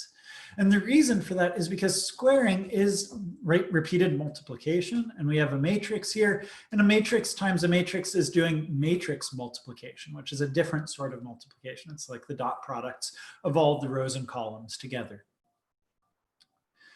Again, you don't need to know linear algebra to make sense of that, but it is important to know that Julia treats multiplication like multiplication, and multiplication of matrices does something different than multiplication of the elements of the matrices. So that also means that, if I were to, try to use the function f with a vector, say 1, 2, 3 like this, it's going to give me an error.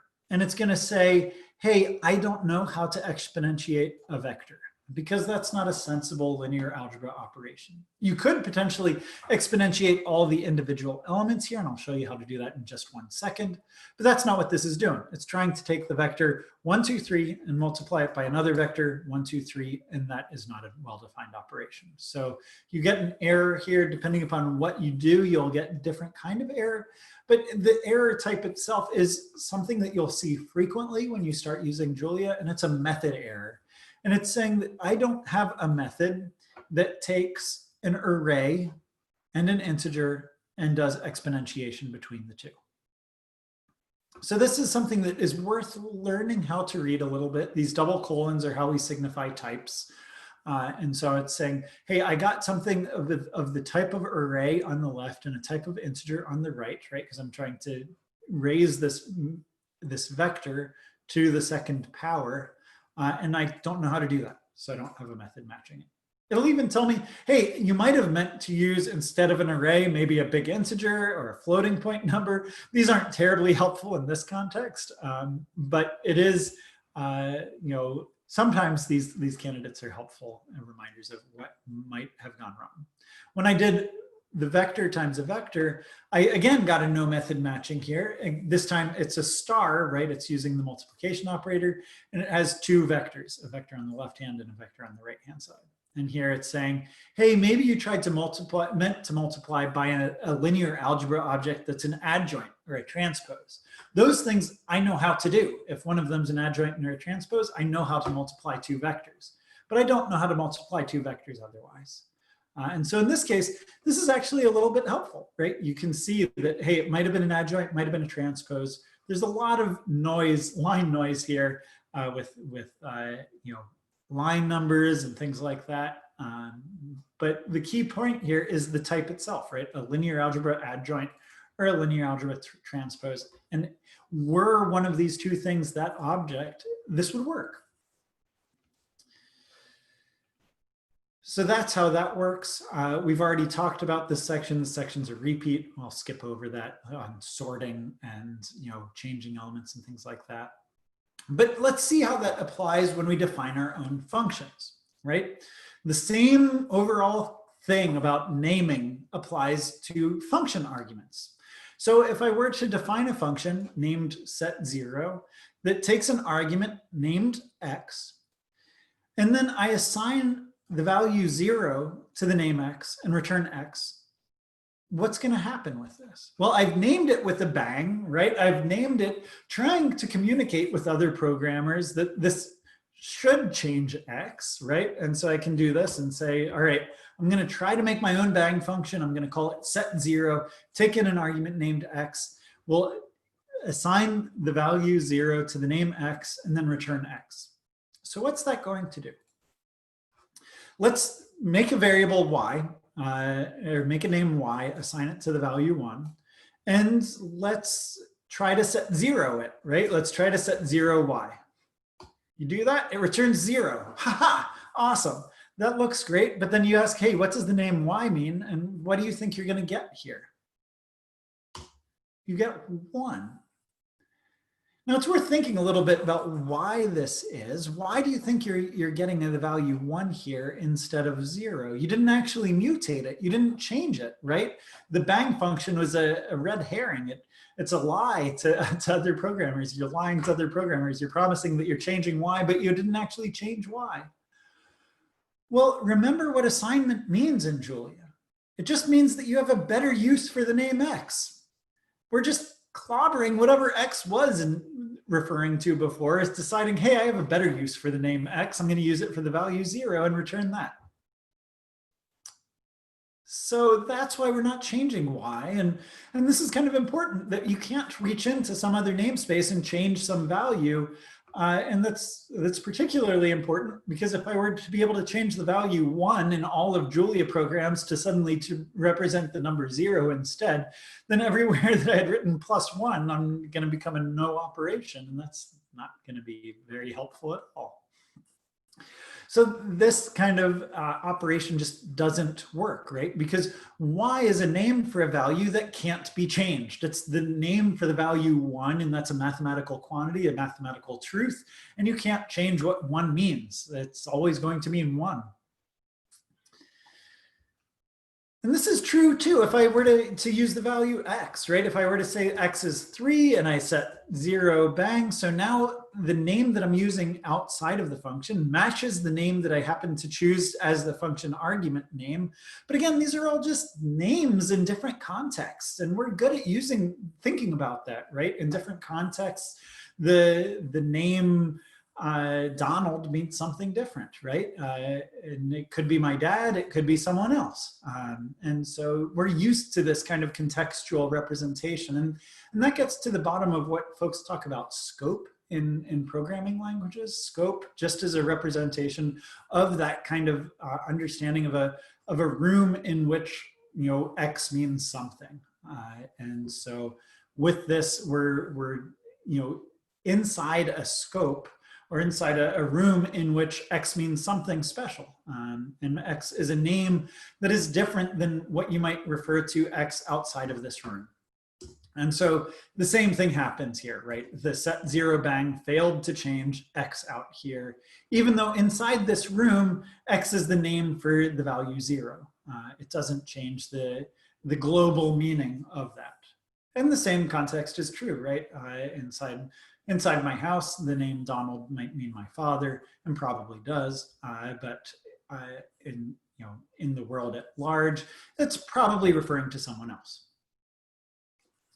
My dad's name's not Donald, but it's just an example. First name that I thought of off the top of my head. So that's the way this works. If I wanted to define a bang function that actually worked, well, let's try again. And this time, instead of using assignment, let's use a mutation value that we know about, that we've learned about. Well, if I pass in an array, I can change what the first element of that array is and return it, right? And so now this is no longer a naming operation, it's an indexed assignment operation. And so now I'm changing what that array contains. And now, you know, even if I use a different word, right? Even if I use a different name outside of this function, I have an array that happens to be named y out here. When I step inside this function, right, and if I try to set 0 bang y here, now I have what I want, right?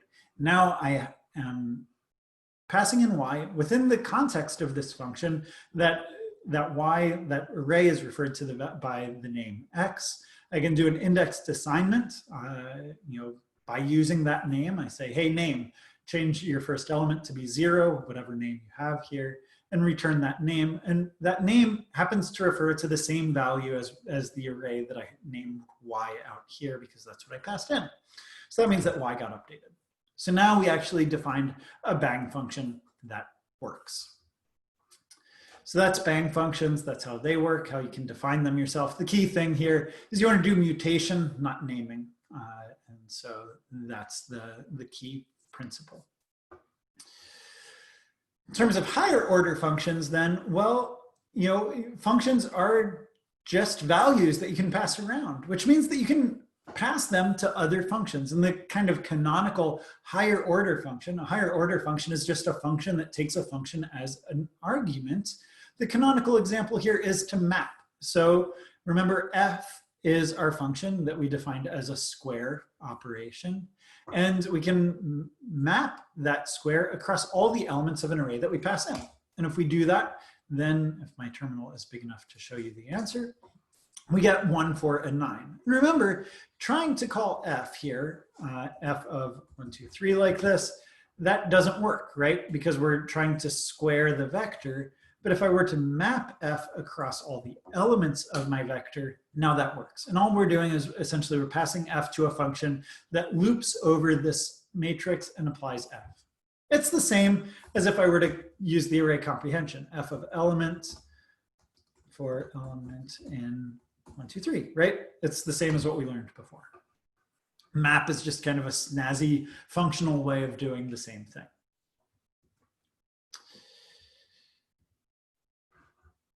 Let's turn on word wrap here. Okay. So that's that. We can also pass in, now here is where anonymous functions shine, right? So I can pass in an anonymous function that takes the name X and cubes it instead, and I can use that on the array 1, 2, 3, and I get my cubes out like that.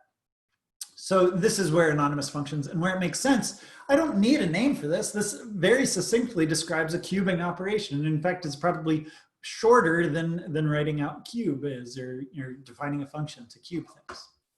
And this is such a common operation that we've embraced this as a core function of Julia and a way to detangle those kinds of operations, right? So detangle whether I want to, I have this array A, do I want to square the array or do I want to square all the elements? Well, that's what we call broadcast. And broadcast does this point-wise sort of operation, or element-wise sort of operation. And we have incorporated that into our syntax where we can just use a period.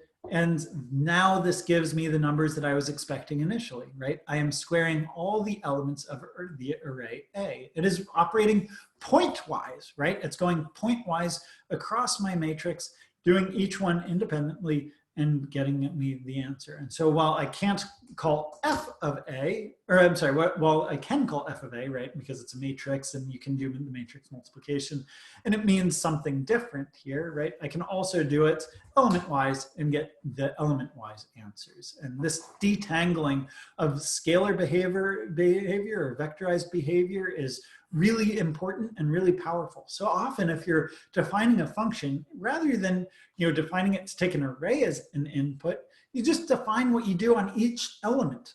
And then you use broadcast to succinctly map it across all of the elements. And so that's how this works. You can also spell it the long way. So you can, just like you can map F over A, right? You can do the same thing called broadcast, which is really cumbersome and lengthy, but it's just easier to do that point. And here, unlike that exclamation mark, this period is syntax. It's not part of the F name, right? We have a single function named F. We don't have a function named F period.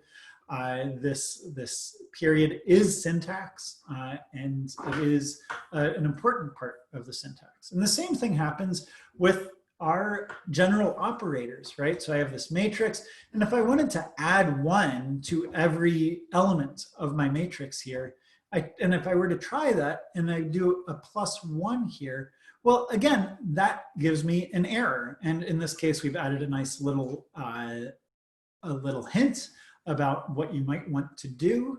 Instead of adding 1 here, you might want to do a +1, which adds 1 to all the elements. And the reason for this is because adding 1 to a matrix is a little ambiguous. In some contexts, it means adding 1 to all the diagonals along the matrix. In other contexts, it means adding 1 to all the elements. And by explicitly disambiguating that, we can make this much clearer. So that's how you can do this. And then there's a few other things here that are important to note. So like we had talked about, this can then also work on vectors, right? So we can do the pointwise thing across vectors. What makes this really powerful is that it does, it's a little, so far, all these examples that I've shown you are the same as map, right? The same as map, we're mapping across things. Where it becomes interesting and really powerful is the ability to do what's called where the broadcast comes out. What are you broadcasting? What's getting spread across lots of space? Broadcast is you can think of broadcasting radio stations. You're like spreading something out across the space. Well, what's getting spread out? Why do we use that word here? Well, the answer is that you can do really fun things with combinations of vectors. So we could say, let's take the vector 1, 2, 3, 4, 5 like this. So that's a column, right? That's a column vector. We can also take another vector 10, 20, 30, 40, 50 like this. And that's a row. Actually, let's make it one longer, 60. So that's a 6-element row, right? And it's laid out, representative of how I've done this. I use spaces for horizontal concatenation here, commas to separate elements in a vector. So now I have a vector and a row, And if I were to take this vector and do a broadcasted addition with this row, well, these two shapes are incompatible, right? I have a 5-element column and a 6-element row. They don't seem like you'd be able to add those two things together unless you did something special. And that special thing is broadcasting. You extend out your vector, kind of implicitly repeating it 6 times across all 6 columns. You stretch out your row, implicitly repeating it 5 times across all 5 rows, and you end up with a 5x6 matrix. And you can see you have 10 plus 1, 10 plus 2, 10 plus 3, 20 plus 1, 20 plus 2, 20 plus 3, and so on and so forth. And you do this very efficiently, and you've kind of broadcast across the Cartesian product of these two arrays, which is really fun. And this is where broadcast really shines, is this kind of combination of differently shaped things. One of the things you can do, so we have this matrix A, right, that I've been playing with. It's a 3-element array. I can do some statistics on this. Let's grab the sum of all elements of A, right? That's the total length of the total of all the elements, but I can ask for it along a particular dimension. So let's ask along the first dimension. So this is the sum across all my rows. So I end up with 3 answers laid out in a 1x3 array. This is kind of emblematic of where these things came from. So the sum of the first column is 14, the sum of the second column is 17, the sum of the third column is 17. That's kind of cool, right? But now what's really interesting is I can take A and divide it by the sum of these guys. And if I do this division element-wise, well, that's a point-wise operation. It's a broadcast operation. What do? Well, I match this, I repeat this array 3 times to match the shape of A, and I end up normalizing my matrix such that all my columns add to 1. That's kind of cool, right? You can kind of do this, and I could take my sum of this and across my dims, across my first dimension, and sure enough, they all add up to 1. And this is all really succinctly way of doing this. You can do all sorts of normalizations this way. All the reductions work this way in Julia, where a reduction kind of takes an array and gives you a reduced answer. So sum is an example of a reduction. They all preserve the dimensionality, so that way they can work nicely with broadcasting like this. You can do all sorts of fun things. I could also do the same thing, only with subtraction, right? I could subtract out the sum of my answers, or do it divided by 2, right? And so now I've kind of centered my array in some way, right? And got this going that way. Or I guess that's divided by 3 to give me the mean of my elements. I could do the same thing with the mean function. I can do all these things are right at your fingertips to get things going. And the same would be true if I took the sum of the columns instead of the rows. So if I change which dimension I'm operating on, so instead of operating over the rows, I operate over the columns, then I get the sum of the first row, the sum of the second row, and the sum of the third row like this. They're different numbers, and they're laid out in a vector now instead of in a row. And the same things apply, right? I can divide by them, I can subtract them, and they spread out to match the columns. So that's broadcasting. Really, really powerful technique. I encourage you to play with it. It's one of my favorite parts of Julia. It's one of the parts of Julia that I've had a big part of helping develop. So it's something I'm proud of. And something I enjoy. All right, I think that covers the things that are written here. The last thing to note, though, is that these operations, because Julia knows, just based on the syntax alone, if there's lots of dots in the syntax, it knows that it's working element-wise across all of these operations.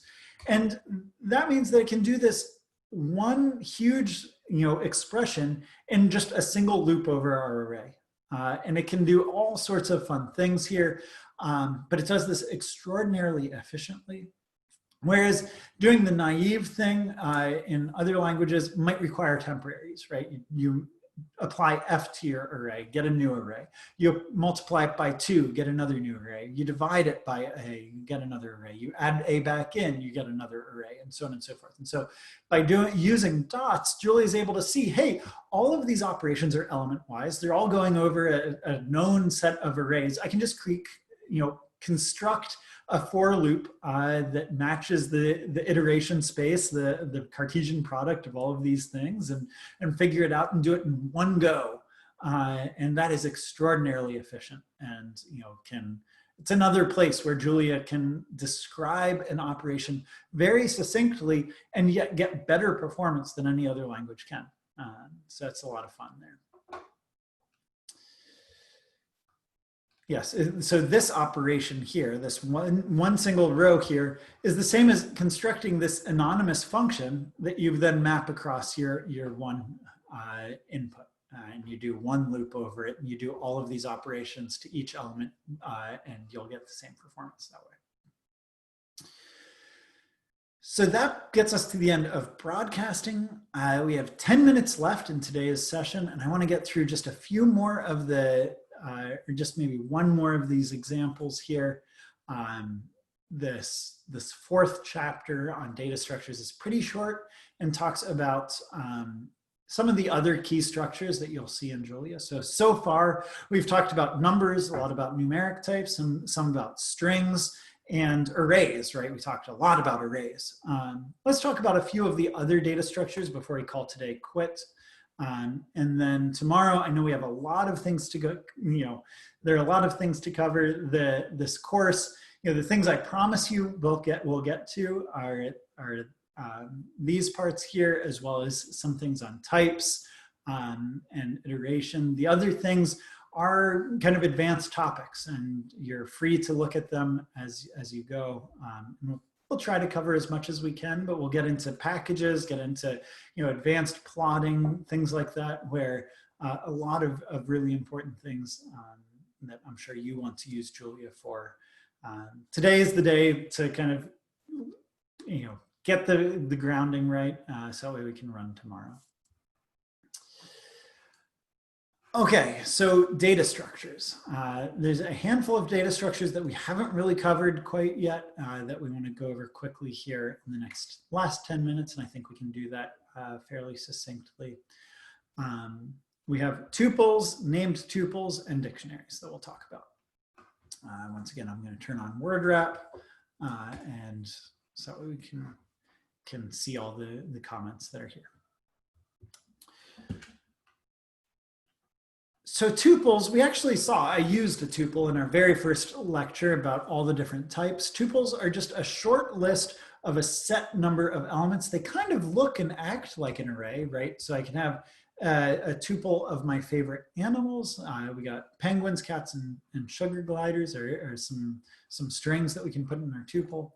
And you can index into it just like you do a matrix. And in fact, I think you can even grab multiple elements out of it, and it'll give you back a tuple again. But the thing that makes it different from an array or a vector is that you can't change it, right? I can't say, let's change that first element of my favorite animals to be an otter instead of a penguin. It's not going to work. This is what's called an immutable type, that is a type that cannot change. And as a result, you get some efficiencies. Julia can make far more optimizations out of this type than it can if it has to expect or be ready for it to change behind its back, right? It can do all sorts of fun optimizations. And the way that we write this should be somewhat familiar, right? This is kind of like half of a function call. All it's missing is a function name in front of it, right? And it's just the list of arguments. You can almost think of that. And that's exactly what this is. This is the core data structure that Julia uses to describe arguments of a function. And so when you have multiple arguments of a function, they're actually passed as a tuple. Now, new to Julia as of 2 years ago, I should make this a little bit like special. It's no longer special, but it's new in Julia 1.0. 1.0 has been around for a long time, is that you can also name their values in what's called a named tuple. And So you can have a list of favorite animals, just like before. You can do exactly the same sort of thing. Get my favorite animals, get the first one, and that gives me my penguins, right? I listed that first. These things are ordered, so the second one is going to be my cats. But what's cool here is that I can also identify them by their name. I can say, hey, let's grab out that bird of my favorite animals, and that gives me the penguins. Let's grab out the mammal. And that gives me my cats, and so on and so forth. And so these accompany a name with the index. And so you can index them, but they're named as well. And so you can use both the numbers as well as names to get them, which is kind of cool and helpful in some ways. And this is what undergirds Julia's keyword arguments. So we haven't talked about that much. We saw it once, actually. Remember, we had that matrix A, and I took the sum of A, and that gave me 48, right? The sum just took a function, took one argument, but I can pass a named argument of dims, right? And I did that by saying dims equals 1 here. This is a named tuple that we're passing along with our tuple of positional arguments. We're also passing on a keyword argument that says this. And so unlike some other languages, Julia distinguishes between a positional argument, that is an argument that just has to slot in to its particular position, and a keyword argument that can appear in any order but is named. And so we often use that in the same way that we do sum here, where we use the data as a positional argument and how to operate as a keyword argument. So, the data is the thing that we're operating on, and we're saying, let's operate over the first dimension. And so that's how that works out. So these things are kind of like little mini dictionaries, right? Because we have a name that associates with a value. It's like a key value pair. My favorite animals has knows that there's a bird key, a mammal key, a marsupial key, and you can easily look it up, right? You can easily say, hey, let's grab that bird value out of my collection here. Just like tuples, these things can't be changed. So I can't say, hey, let's change that bird to an eagle. That's not going to work. It says, hey, that's an immutable thing. It can't be changed. Same thing if I were to do it by indexed assignment, right? The same way of doing this, that gives me, hey, I can't, there's no method to do that because these things are immutable. So just like tuples are like the small immutable version of an array or a vector, named tuples are like the small immutable version of a dictionary, which is the next section here. So a dictionary just allows you to have arbitrary key value pairs, and it kind of does the same sort of thing where I can index into my phone book with a key and get the name Jenny out. So what I'm doing here is I'm constructing a dictionary, dict is what they're called in Julia, that associates the key Jenny with her phone number, and the key Ghostbusters with their phone number, who you're going to call. So you can do the same sort of thing. You can index into my phone book. This time, instead of using a integer index like we've done through all the other data types that we've seen so far, you use a string index to get this guy out and get the phone number back out. And if I were to try to index with a number, well, it's going to say, hey, I don't have a key number 1 in this dictionary. We're no longer ordered. We don't have an order like we did with the named tuples. There is no order here. We just have a key value pairing. So I can grab Ghostbusters here and pull that out. The way, these things then are mutable, I can change them. So I can decide, hey, let's add an area code for Ghostbusters. I think they're in New York City, aren't they? So add New York City's area code there. And that gives me, that's changed my phone book. And just like you mutate an array, right? This mutated my phone book. And now Ghostbusters has an area code. Or I could do the same thing with Jenny. And just like a little pro tip, if you're ever at a grocery store shopping and don't have a rewards card, just use your local area code. Oops, I didn't click. Use your local area code and Jenny's phone number, and someone's probably registered it. So you can add an area code there and get your rewards number. Oops, I want Jenny's number, not the Ghostbusters number. Anyways, this is a bit of a, doesn't matter much.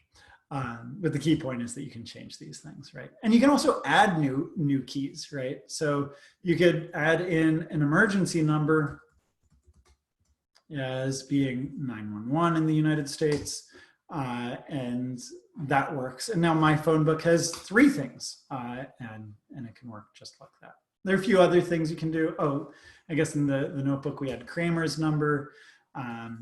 Just like vectors, you can pop off a given key. And so we can remove Kramer from our phone book by popping it. We get the number for Kramer back, but then my phone book no longer has Kramer in it. And it's back to just the three things that we added. What's interesting here is that my phone book has a particular type here. It's a dict, but it has parameters string. What do those parameters mean? Well, it's the type of the key and the type of the value. And so just like with arrays, if I were to try to assign something in here, so if I were to try to make my emergency number be the literal number 911, it's going to give an error because it's trying to assign, it's trying to convert an integer to an object of type string.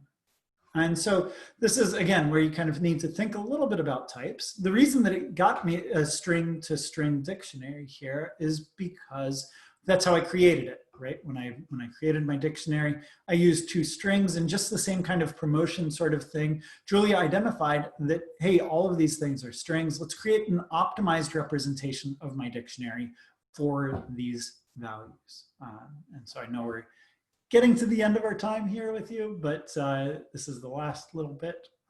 Yeah, we're pretty much done now. So the last little exercise here at the bottom is precisely this, right? We have our emergency number. It doesn't work to assign an integer in here. And the reason is because our dictionary, oops, my phone book dictionary, it knows that both the key and the value must be strings. That allows it to do the same kinds of optimizations that arrays do, right? It knows no matter what you index in, you're always going to get a string back. But we can do the same sort of thing like we created in any array. We can create in any dictionary. So remember how we created this phone book? Let's go back up to where we created it. There we go, our dictionary. We can explicitly say, hey, let's have keys of string, but values of anything. And it's just a matter of explicitly saying, these are the types that my dictionary is going to take.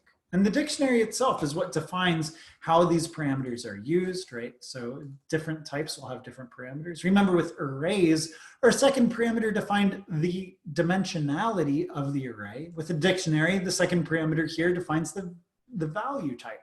So each type, what occurs inside the curly braces is going to be, particular to the type itself. And so you can change this. And now because I've changed this to be a phone book of anything, I can actually use the number 911 as an entry here. I could even do something even crazier. I could say Matt is, so I have string, I have a number, what's another thing here? I could have a tuple, right? So I could have some list of numbers that goes in my phone book, which is kind of a funny way of describing a phone number, but that just happily goes in there now because there can be anything stored there. So that gets us to the end of our basics here. I hope that's been helpful. Lots of things that we went over. Just to kind of recap, we've talked about VS Code, we've talked about all of the basics of Julia's syntax. We've really now covered Julia, the syntax, fairly comprehensively. And you kind of know all the basics that you'll see with Julia. There's just a few other things that we'll talk about tomorrow, like macros, and a few advanced techniques, and a little bit more about defining your own types. That's an important one. But that's where we are here. So tomorrow we'll have the same thing. The link should be the same. I think you should have gotten an invite for both days. If not, I think it's the same. Let me just pull up my calendar and see. I think it's the same structure here. So here we go. Let's see. Let's go to today. Yeah. So I got an invite for this exact same thing, and the password and keyword I think are exactly the same for both days. 28207, 2207. Yeah. So it's the same link, and you should have gotten an invite that has both of these here for you. So that you'll sign on the same way. We are recording these lectures, and we'll send them back out to you all after we're all done at the end of this this week. It takes a few hours to process, so it's not always ready by tomorrow. Tomorrow's lecture, unfortunately. But yes, we'll send that out. And yeah, I think that's it. I'll cover the final questions here. I guess you're all still here. There's one last question we got on dictionaries that I think is important, about how you iterate over these things and how you would write a for loop for phone books, and a for loop with dictionaries. So you can do exactly the same thing. So if I can use the same sorts of functions that I used with arrays. I can ask for the first element of my phone book, and that'll give you a little bit of information about this. It gives me a pair that links my key and my value. And so I can iterate over my dictionary just with a normal for loop here for elements in my phone book. And I can show element like this, and that goes through and it shows me what I get out of my phone book. The order in which I do this isn't defined. It might change as I add elements and things.